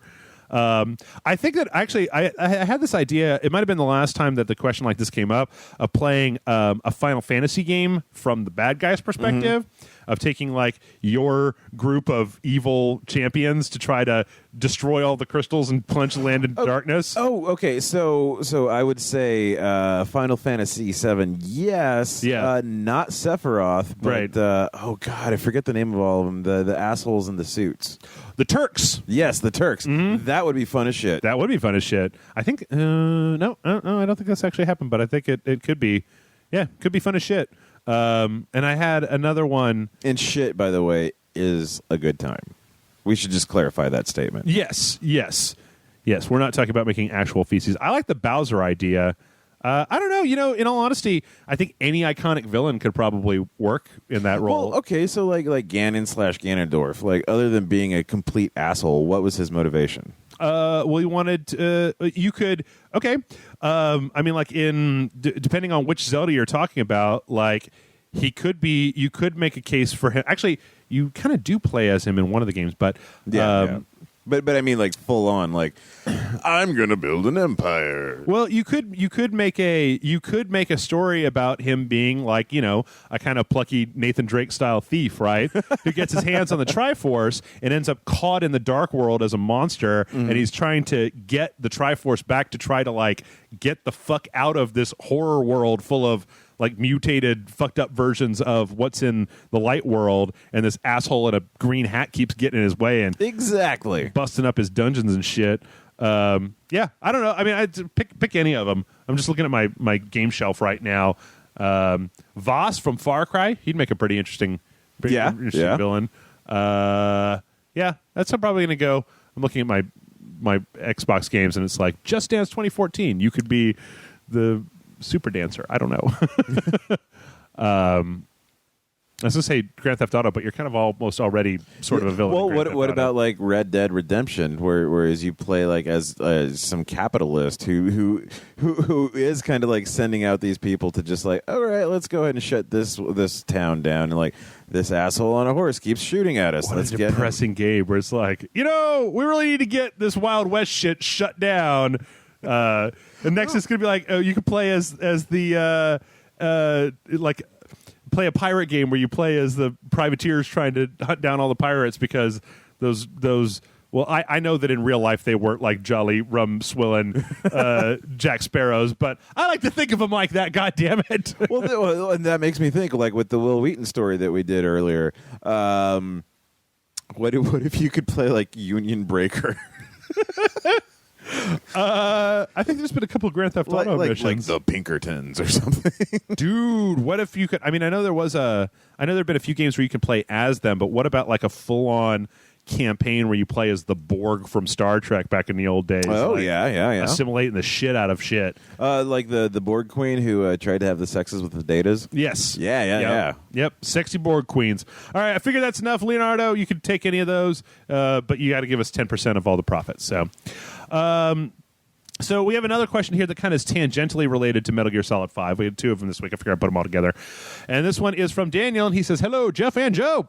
I won't get into spoilers about Metal Gear Solid 5, but there have been several reviewers that try to speculate about how the production issues with Metal Gear Solid 5 could have factored into what we got in the second half of the game. In response, other reviewers are calling out people to not do that when they're reviewing and discussing what's in the game. On the one hand, I get it. We don't have the full story, and it's best not to let our speculations affect a review. On the other hand, it's very difficult to not do that kind of speculation when there's clues and signs that the game had trouble production or it wasn't finished. In your opinion, is it appropriate to speculate during a review how a troubled production factored into the game's feature/plot, or is that not appropriate? Thanks and take care, Daniel. Well, since I'm not doing reviews anymore, Joe, you can know. Okay. Yeah, no, I'll jump completely into it. I think if it affects the outcome, if there is previous knowledge of the production, if it directly relates to the end product, then sure, that's fair game to talk about. But are they talking about some of the nerds at work were talking about, well, and then when they were cracking Metal Gear Solid 5, they found all this extra data in there, like because there's going to be expansions. You work with that guy? Yeah. Oh, holy shit. I work with a lot of that guy. So is that what he's talking about? They're talking about a little bit of that. I mean, like the thing is that there had been signs for probably 6 months before that game came out that there was a lot of there was trouble. Like they took Kojima's name off the game, right, and they put it back on the game. Then they took it back off the game, and like he announced that he was leaving Konami. Silent Hills got canceled. Like we were talking about the first part, and then for this one, it's really difficult because the problem that I have with not taking any of that stuff into account is that it assumes that you are, and I think I've gotten to the other side of this, right? There's one school of thought out there that says the only proper way to review a thing is essentially in a vacuum. Yeah. You're supposed to pretend like nothing else exists, no preconceived bias. Like if it's a sequel, you're not supposed to compare it to the one beforehand. If there was a bunch of stories about it, you're not supposed to think about any of that stuff. I don't think that that's possible. I think that, unless you are some kind of review monk that just sits in a monastery and then takes the things that are given to them. Like, for example, in Metal Gear Solid 5, the story was very sparse. The cutscenes, I mean, like this isn't an opinion thing. This is just a fact. The cutscenes in Metal Gear Solid 5 were fewer, further between, and not as long, and didn't have as much exposition dump as in all of the previous games. So only like 3 hours worth. Right. And they were in a lot of them, the main character wouldn't even talk. Or there would be very little dialogue when you compared to all the goddamn Metal Gear espousing of things, right? So you look at that and you go, well, I know that there was trouble in the production, and I'm looking at this. There's some weird conclusions that you're probably going to come to. I mean, the only way, I guess, in that context that you could properly review Metal Gear Solid 5 would be, 1, if you've never played a Metal Gear game, and 2, if you don't have internet access, and 3, somebody just handed you the game on a PlayStation and was like, play this and tell me what you think about it. But then again, you come to a point where you say, if you're talking about like reviewing for a living, yes, there's a benefit to the opinion of a person that, like, if you just handed Metal Gear Solid 5 and a PlayStation controller to somebody who wasn't a fan of video games, they would give you a very unbiased review of the game, right? On the other hand, they wouldn't have any insight into how it compares to other types of video games and things like that. So I almost feel like the whole idea of well, you shouldn't take that into account when you're making your judgment is kind of, I mean, it would be like saying that you can't take any of the news reports about the troubled production of Fantastic Four into account when you're reviewing Fantastic Four. Somehow you have to divorce your mind from all of that stuff that you've been hearing, you know, especially when you get to the internet and like news sites are just screaming that shit from the headlines constantly to get your attention. I feel that it's pretty impossible to come into it with a clean slate. I mean, you can even pretend like you're not doing it, but you are doing it. Yeah. You can even try to like know thyself and like subtract that opinion from what you think about it. It doesn't matter. It's still in there. I think everybody's got a bias, and anybody who pretends like they don't is kind of fooling themselves. I mean, I don't know. That's just what I think, but I don't have to worry about that. I mean, I don't know. I know that you do movie reviews. Yes. Do you ever like think about, I mean, when you're doing movie reviews, do you ever think about like being predisposed to hate something before you go into it? No, that's definitely something that I'm aware of. And that's why I prefer to give critical analysis and then personal analysis of to kind of split the two. Yes, like a concept that I really want to get through to people is that you can really enjoy something and it can still be very bad. Yes, absolutely. You know? Yes. Like, so you may absolutely hate something and it can still be very good. Sure. And so like with a lot of movies, a lot of times it's this isn't directed towards me. Like this, I am not the intended audience for this. So I thought it was stupid and shitty. Right. But as far as like a final product goes, yeah, it's going to hit exactly who it's supposed to hit. Right. Yeah. That makes total and complete sense. I've wrestled with that for a long time because it's one of the, I mean, and back to when I was talking about not doing reviews anymore. Yeah. It seems like it's one of this particular type of argument is one of about a dozen common arguments that will come at you on the internet. It seems like people have really developed this way of like of twisting whatever you've said so that like if they disagree with it, like you could be praising a thing and they didn't like it and you were full of shit and naive and don't know what you're talking about. Or you can hate a thing that they love and then it's, well, you're just a hater and you're cynical and you didn't want to like this in the first place and blah, blah, blah. To the point where I almost feel like Daniel at the end of the day after talking about this and thinking about this like I have been all day today, you should just not listen to what anybody else fucking says. Because the internet is become a machine that's just full of fucking hateful assholes that will find you. Also lovely people. Also a huge amount of lovely people. And a small percentage of just kind of the worst fucking people of all time. Well, it's one of those things where there's it's not really been around long enough for ingrained etiquette to spring to people's minds. Sure. Always be willing to exchange viewpoints and ideas to each other. But once it's made clear that the other person doesn't give a fuck about what you're saying, yes, then don't waste your keystrokes anymore. Yes. Yep. All right. Our next one comes in from Boss Captain Ross, who says, "Hey, Jeff and Joe. I'm currently writing a screenplay for a small film, and I'm struggling with the ending." Oh, Jesus. I don't know if I should be reading this on the air. Anyway, well, you sent it to the email address. Too late. All ideas from this point forward are copyright Boss Captain Ross 2015 LLC GmbH whatever. All right. It follows a nun who is influenced by a voice in her head who claims to be God to kill the men who killed her sisters. Should the voice be a figment of her imagination, a demon posing as God, or something else? I hope you can help. What do you think? I'm a big fan of ambiguity, of it's not clear what the fuck that is. No. Make your own decision. Did the top fall at the end of Inception? Oh, Jeffrey, your opinion is wrong. Oh, okay. You're just a fanboy for ambiguous movies. Yeah, I'm tired of big ambiguous movie That's right, ruling the world. Yep. So Satan obviously is the correct answer. No, what it is it's just a really elaborate prank that the other sisters are playing on her, and they have one of those directional mics that hits an ear. Directional speaker. Yeah, directional speaker. Like the game with Michael Douglas, where it turns out at the end that like the sisters paid for this whole thing. Yeah. And Something like that. Yeah, happy birthday. And he's like, oh, you son of a bitch. Yeah, they're you just mailed me to Mexico in a box. That was so shitty. We thought she would pick up on the joke. Yeah. Seriously, would you ever talk to a relative again if they put you through that game bullshit? Just once before I pulled the trigger. Well, do you have? Is that your final answer? Would you like to give Ross some? Or like a serious answer? Yeah, some advice for his. Well, I don't know. Like None on the Run sounds pretty great. There you go. You got a title. None on the Run. Yeah, I don't know. Whatever. I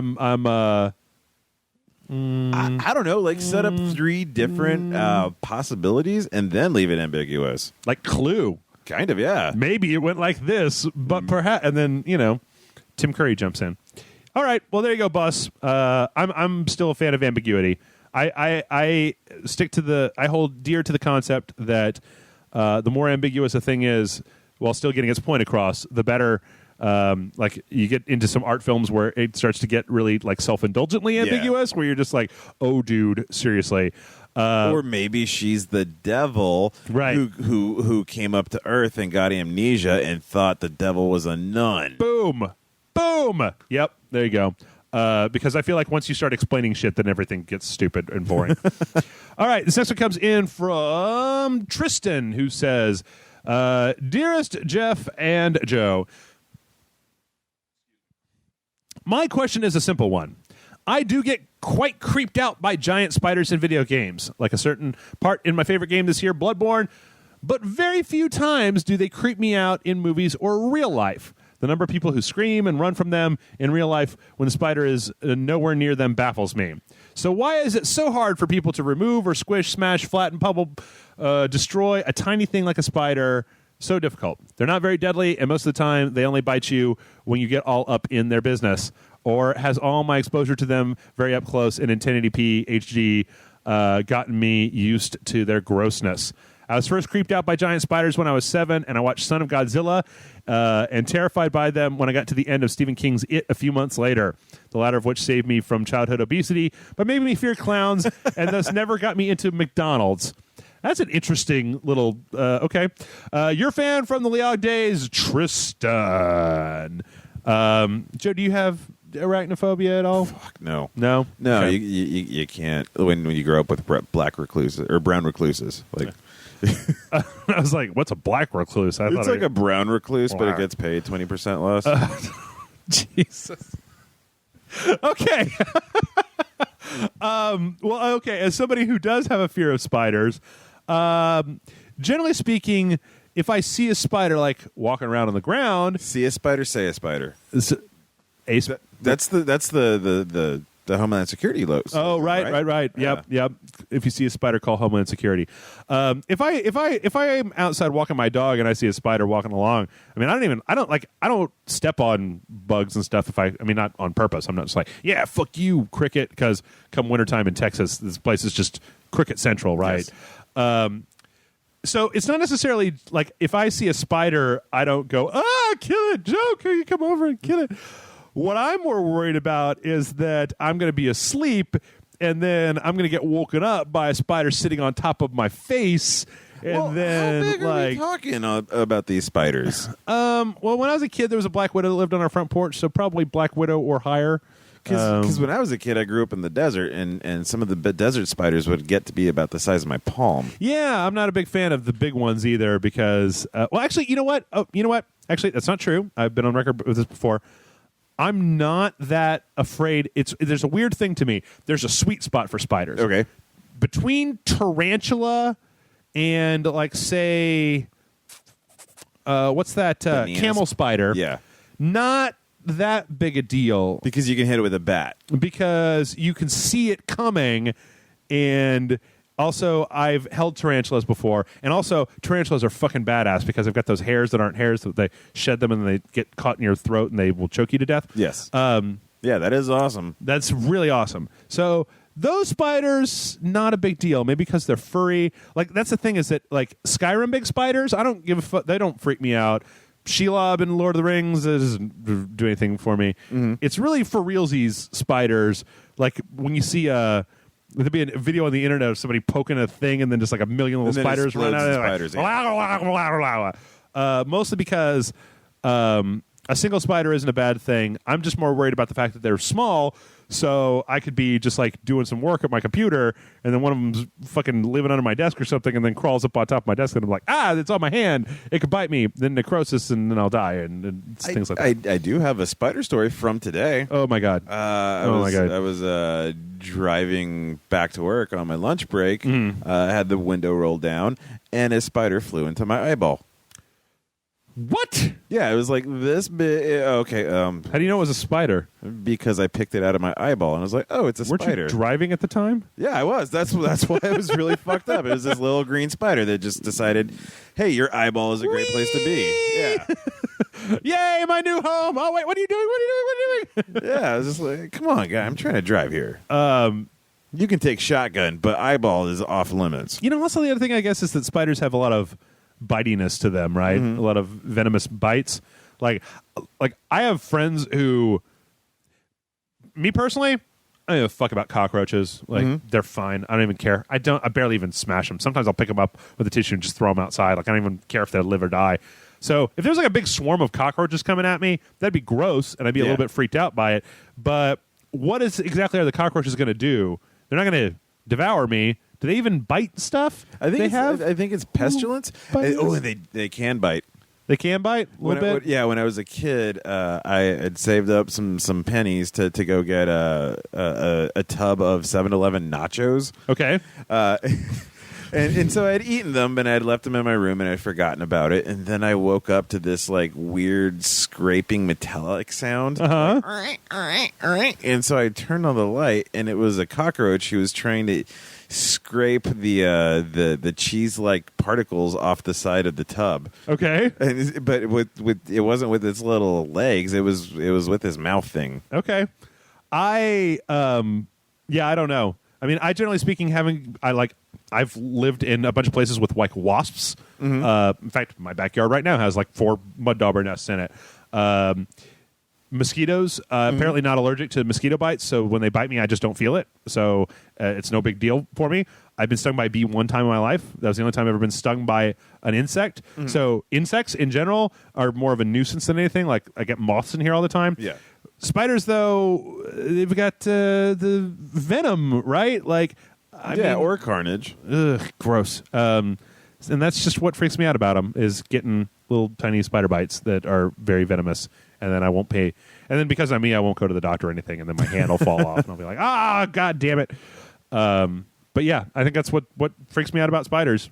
I don't know. But so she's asking why she's freaked out by giant spiders on the screen as opposed, or in a video game? No, I think Tristan is actually a guy. I'm not sure. But in any case, the question was like, why is it so hard for people to smash a spider when they're like a little fucking spider, right? Oh, that's just because you're sending a current of wind to them as you're trying to knock them over. Yeah. Well, you don't knock them over. You get a newspaper, like Born Identity style, and then you get in there. Oh, okay. Slap them around. So it's like Manhunt, but with spiders. Yeah, exactly. Yeah. All right, our next one comes in from Outlaw Katie J, who says, "Dear worshippers of the dong, I was just reading a Cracked article about ridiculous examples of video game censorship. I hate censorship. I'm a punk, and I love things that get censored. My question isn't a discussion of why censorship is bad. Oh no, my question is, what are some funny/bizarre examples of censorship that have been done in video games? Thank you guys for everything. Outlaw Katie J." I pulled this one up for you, Joe, because I figured you might have some interesting. I don't know if I can think of a lot of things that are. Wait, Bionic Commando. Okay. You know about that, right? OG Bionic Commando, played on the NES. Yeah, right? yeah. So what about it? Those dudes are Nazis. Like in the Japanese version of Bionic Commando, the little star that they have is a fucking swastika, because the bad guy at the end of Bionic Commando is fucking Hitler. That's what those guys are trying to do, is they're Nazis trying to bring Hitler back to life. But they're the good Nazis is what you're telling me. No, they're the bad Nazis. That's why you're shooting them in the face. Right. And when that came to the United States, they un-Nazified the entirety of it. Let's see. That's probably the only one that comes immediately to mind. Let me think. Actually, wait, there was one. Oh shit, there was something recently that I read that was like a shock to me, that I was like, some video game that I knew very well that was like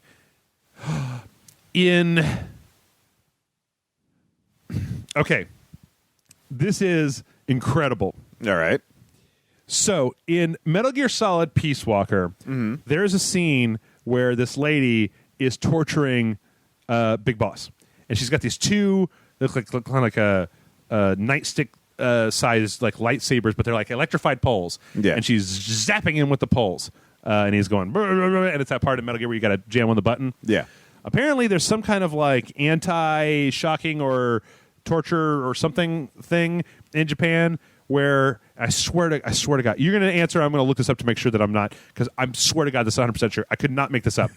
For whatever reason, due to some statute or whatever it was in Japan, those rods are transmitting tickle energy to Solid Snake. Nice. Like, she's torturing him with tickleness. She's basically like tickling the shit out of him, because there's something about the torture thing that they had to change, which I'm thinking about it. I'm like, he got tortured in Metal Gear Solid 3. He got tortured. There was a torture scene in Metal Gear Solid. It might have been because he was strapped to like in Metal Gear Solid 3, he was tortured, but I think that there was a hood over his head at the time. Okay. In Metal Gear Solid, he was strapped to a table. So it might have been something different in Japan, but I'm gonna look this up. I'm gonna look this up while you tell me about this crazy censorship that you know about something else. Well, I mean, it wouldn't be about video games, but just Japanese censorship in general. Like their fear of pubic hair is fantastic. But that's an oldie but a goodie. So when the tickle sticks obviously didn't get Big Boss to talk, did Elmo just come into the room and then he was like, "All right, I'm done." Let's see. Let me see what I got here. I'm looking at a video right now of this. I'm trying to see if we get to the part where she actually she's got the rods.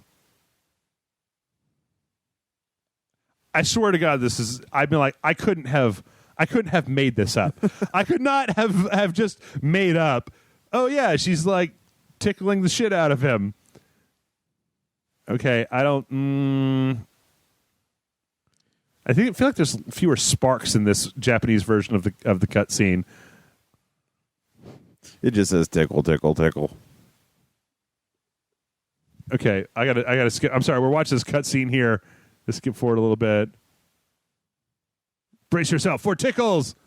This is a laughing rod. I would say the electrical charge that is emitted will directly stimulate your ascending nerve pathways. Tickling for answers. How original. This is from a fucking cutscene. I just want to see what happens when she... I'm sure you've been trained to withstand pain, but what about tickle, tickle, tickle? You never expected it from the other end. Oh, and he's laughing when she's zotzing him. And then they're going to play Wipeout. Okay, yeah, you guys got to go look that up. I can't believe I remembered that. That's so berserk. Katamari. Mm-hmm. In Japan, it was because King of Cosmos got all drunkified and he destroyed all the stars in a drunken stupor. Oh, okay. Yeah. I'm looking at a list of censorship in video games, trying to see if I can find anything. Oh, yeah. That's another one. In Saints Row 4, I forgot about this. In Saints Row 4, did you ever play Saints Row 4? Yes. Okay. You know how in Saints Row 4, there's the loyalty mission for Shandy, where that has like the old drug using version of Shandy, yes, and then like the new like corporate version of Shandy, mm-hmm. and then they go and they like smoke virtual drugs to make themselves into superheroes. Yes. Apparently, that tripped the Australian censors drug use thing. So in order for the game to be released in Australia, they had to excise smoking virtual superhero drugs from Saints Row 4, which is just very strange. Yep, I think that's about all I got.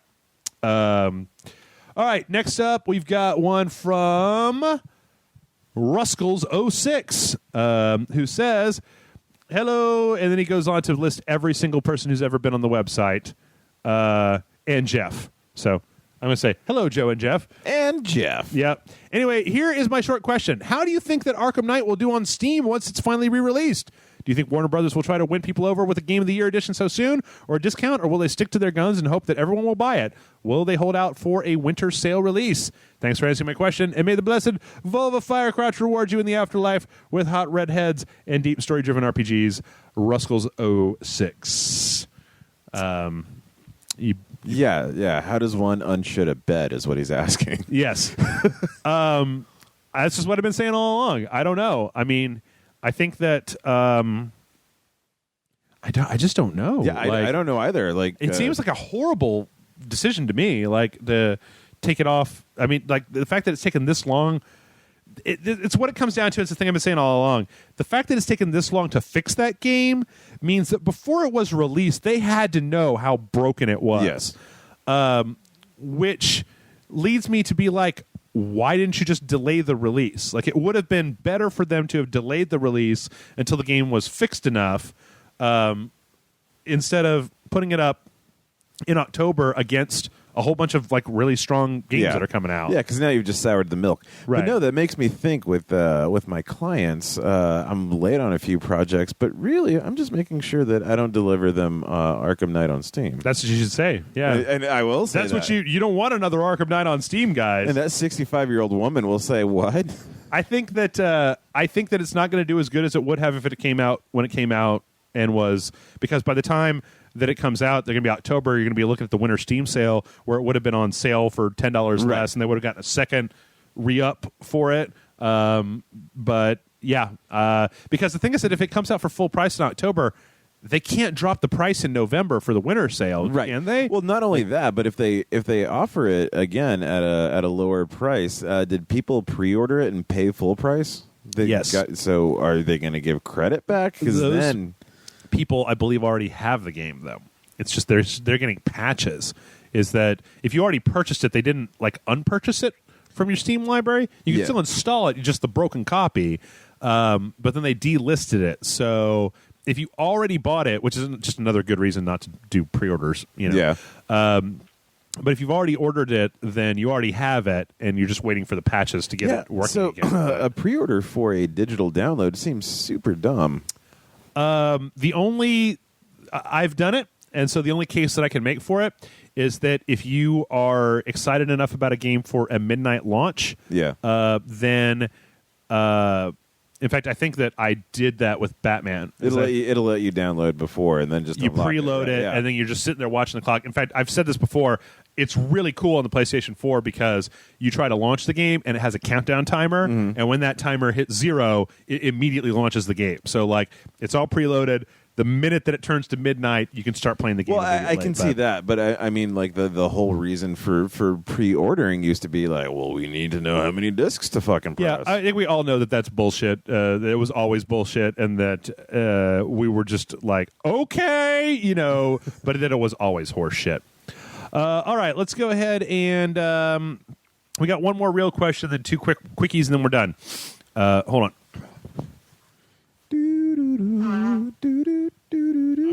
Yep. Dear Jeff and Joe, this comes from Mike. He says, Dear Jeff and Joe, the future of gaming looks pretty bleak. This fall has Star Wars and StarCraft coming out, but this year ends. But after this year ends, what is there coming out that you really want to play? I almost finished Witcher 3, finished Dragon Age DLC, waiting for more Batman Arkham Knight DLC. There's the guy. Remember I was talking about him before. Beat Mad Max and now starting Metal Gear Solid 5. Call of Duty is coming out, but I'm pretty burned out on that style of play or the Jerks Online. Next year's list of games is pretty light, I have to say. So the gaming market has become too involved to produce AAA, PS4, Xbox games for 2016 due to costs, and developers are only going for mobile games, or I have gone hipster on the gaming catalog of 2016. Do you see many games you're looking forward to in 2016? P.S. I got a girlfriend now, so my priorities might have slightly changed. There you go, buddy. Mike. Let's take a look and see if we can't find a list of, 2016 video game releases. 2016 video game release schedule. Let's see. Any Angry Birds? Because there really should be some more Angry Birds. Dude, I am Peggle for life, so suck it. When's Streetsy Fighters 5's coming out? It's next year, I believe. Hey, there's one. So here's some stuff. Mirror's Edge Catalyst, The Division, Bravely Second, Dark Souls 3, Dead Island 2, Doom, the new Fire Emblem, Gears of War 4, Gran Turismo 7, the new Homefront, The Last Guardian, Legend of Zelda. The Star Fox got pushed back to 2016. Hitman got pushed back to 2016. Mass Effect Andromeda, Quantum Break, Ratchet & Clank, Resident Evil 0 remake, Star Citizen, what we were just talking about, Uncharted 4. That's probably... So let's see. This is on Wikipedia, so this is kind of a real weird list, right? The Yakuza 1 remake for the PlayStation 4. Wait, seriously? Oh, yeah. Oh. I didn't know that you were a fan of Yakuza until you were talking about it earlier. Shit out of Yakuza. Yeah, they're totally remaking like an HD that for the PS4. Let's see. King of Fighters 14. Man, XCOM, Dragon Quest? What's that? Well, that's Dragon Quest Builders. That's the Minecraft Dragon Quest ripoff. Which blarg. I don't know. XCOM 2. Mankind, Deus Ex Mankind Divided, Mirror's Edge Catalyst, the new Star Ocean, which I'm kind of like about. Street Fighter 5 is still TBA. Quantum Break, Dark Souls. We Happy Few. That was a Kickstarter game looks really cool that people should look at. And then here's a bunch of unscheduled stuff. So Allison Road is a horror game that's kind of in the vein of PT that's coming out. Oh, what about Just Cause 3? Just Cause 3 is the end of this year. Oh, all right. Mm-hmm. Well, then I like this year. Crackdown 3, Cuphead, Dishonored 2, Gears of War 4, Halo Wars 2, depending if you're into that. Let's see. Hellblade, the one from the Ninja Theory guys, I believe. Hyperlight Drifter, that's an indie game that I'm really looking forward to. Let's see. Mafia 3 looks pretty good. Mass Effect Andromeda. Need for Speed, I believe, is coming out this year. Or I don't know, might got pushed back. Persona 5 is supposed to be out next year. That's a one to look for. The Ratchet & Clank. Scalebound. Yeah, all that Xbox One stuff is supposed to be coming out next year. Shadow Warrior 2. I'm now just reading games off a list. I'm sorry, but that's what I'm doing. Tacoma. Tales of Symphonia HD, y'all. Total Warhammer or Total War Warhammer because they're stupid. I mean, I figure there's stuff. The thing to remember here, Mike, is that in a lot of times you'll get, especially depending on the way things are right now and how they're starting to peter out of the HD and some of the sequel stuff, that you'll probably end up seeing a pretty strong Q1 or at least a moderately effective Q1 of next year. Then it'll go into the summer doldrums like it normally does. Then E3 will come and they'll announce a whole bunch of shit. Yeah. It's also worth noting that the HTC Vive is supposed to come out at the end of this year and the Oculus Rift is supposed to come out Q1 of next year. Which means that there's probably going to be some stuff coming for those platforms. And then, never underestimate the power of like this week. In fact, yesterday, as of us recording this podcast, there was a game called The Beginner's Guide that came out. It was from the guy that made the Stanley Parable. It was announced like earlier this week, and then it was out yesterday, and then bada bing. There you go. Scott Cawthorn, who does Five Nights at Freddy's, is notorious for being like, there's new Five Nights at Freddy's coming, and it's out. And you're like, oh, okay, all right. So I don't know. I think that whenever, that I like to just take it, you just got to take it one day at a time. You know? Really do. And don't take even an off year as an indication that the video game industry is crumbling and dying and going up in fire. There's there's definitely changes happening. Like last week we reported that Konami isn't doing AAA development anymore outside of PES, and Capcom hasn't had any idea what the fuck to do with anything that they own for years now. Oh, yeah, that's a decades-long issue. But we've also got a bunch of Kickstarters outside of the, Ikaragi's Castlevania Bloodstained, I believe it's called, Kickstarter. Mighty Number 9 is coming out in February.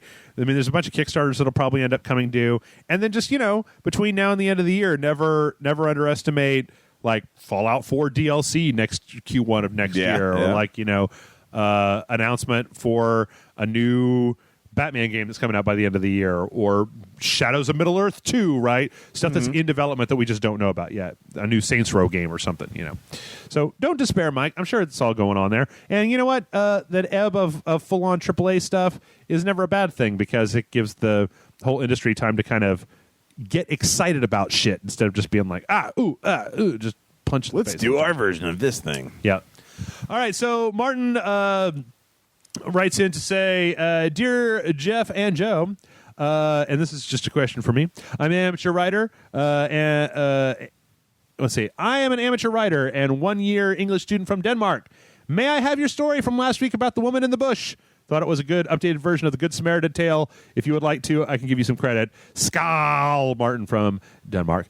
Yes, you can have my lady in the bush story. The short version is, once upon a time, I came home and found a drunk lady laying face down in the bush, and I tried to get her to move so that she wouldn't get murdered, and she refused to. So then I found her friends, and I told them to tell her that I was going to call the cops if she didn't move.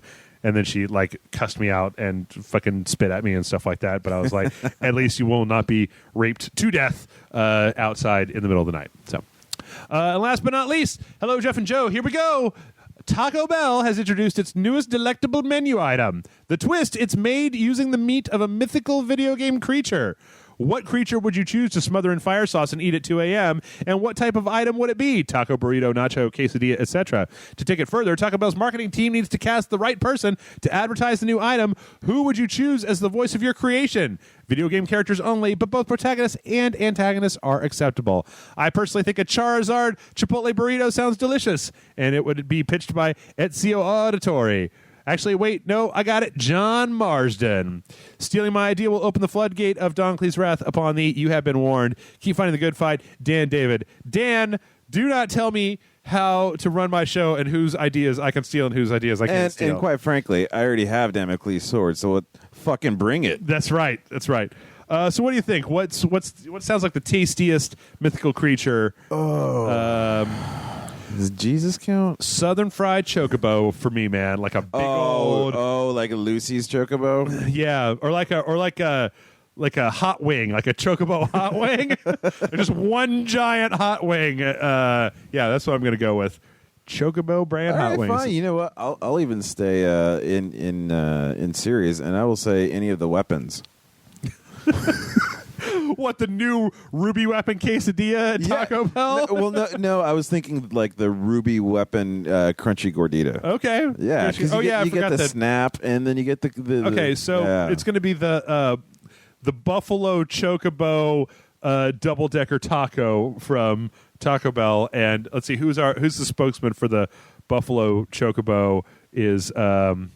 I'm going to make it Sephiroth because I want to see him on TV as just like, Destiny! Your destiny is the new Buffalo Chicken double-decker taco. I could see why. Yeah. But, No, Kefka. He's the one. He's the one to sell Chocobo. If anybody could convince you to eat Chocobo, it's that crazy asshole, Kefka. Sorry. Well, I'm just saying, if you're going to sell a Ruby Weapon based food, you really need a good salesman. So I'm going to go Kate Scythe. Okay, yeah. You sell elixirs to you can sell Behemoth because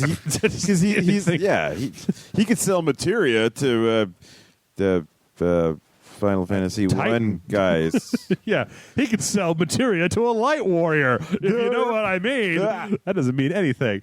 All right, well, there you go, Dan. With that, we're going to go ahead and we're going to wrap it up. Thanks to everybody for listening. Joe, thank you very much for coming by and doing the podcast. Thank you for having me.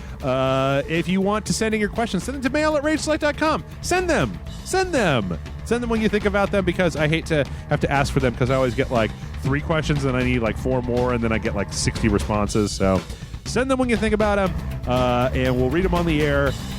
Thanks so much for listening, and I think it's time for Taco Bell, right? Is that after that we're legally obliged, so we'll go to, that's right, Taco Bell.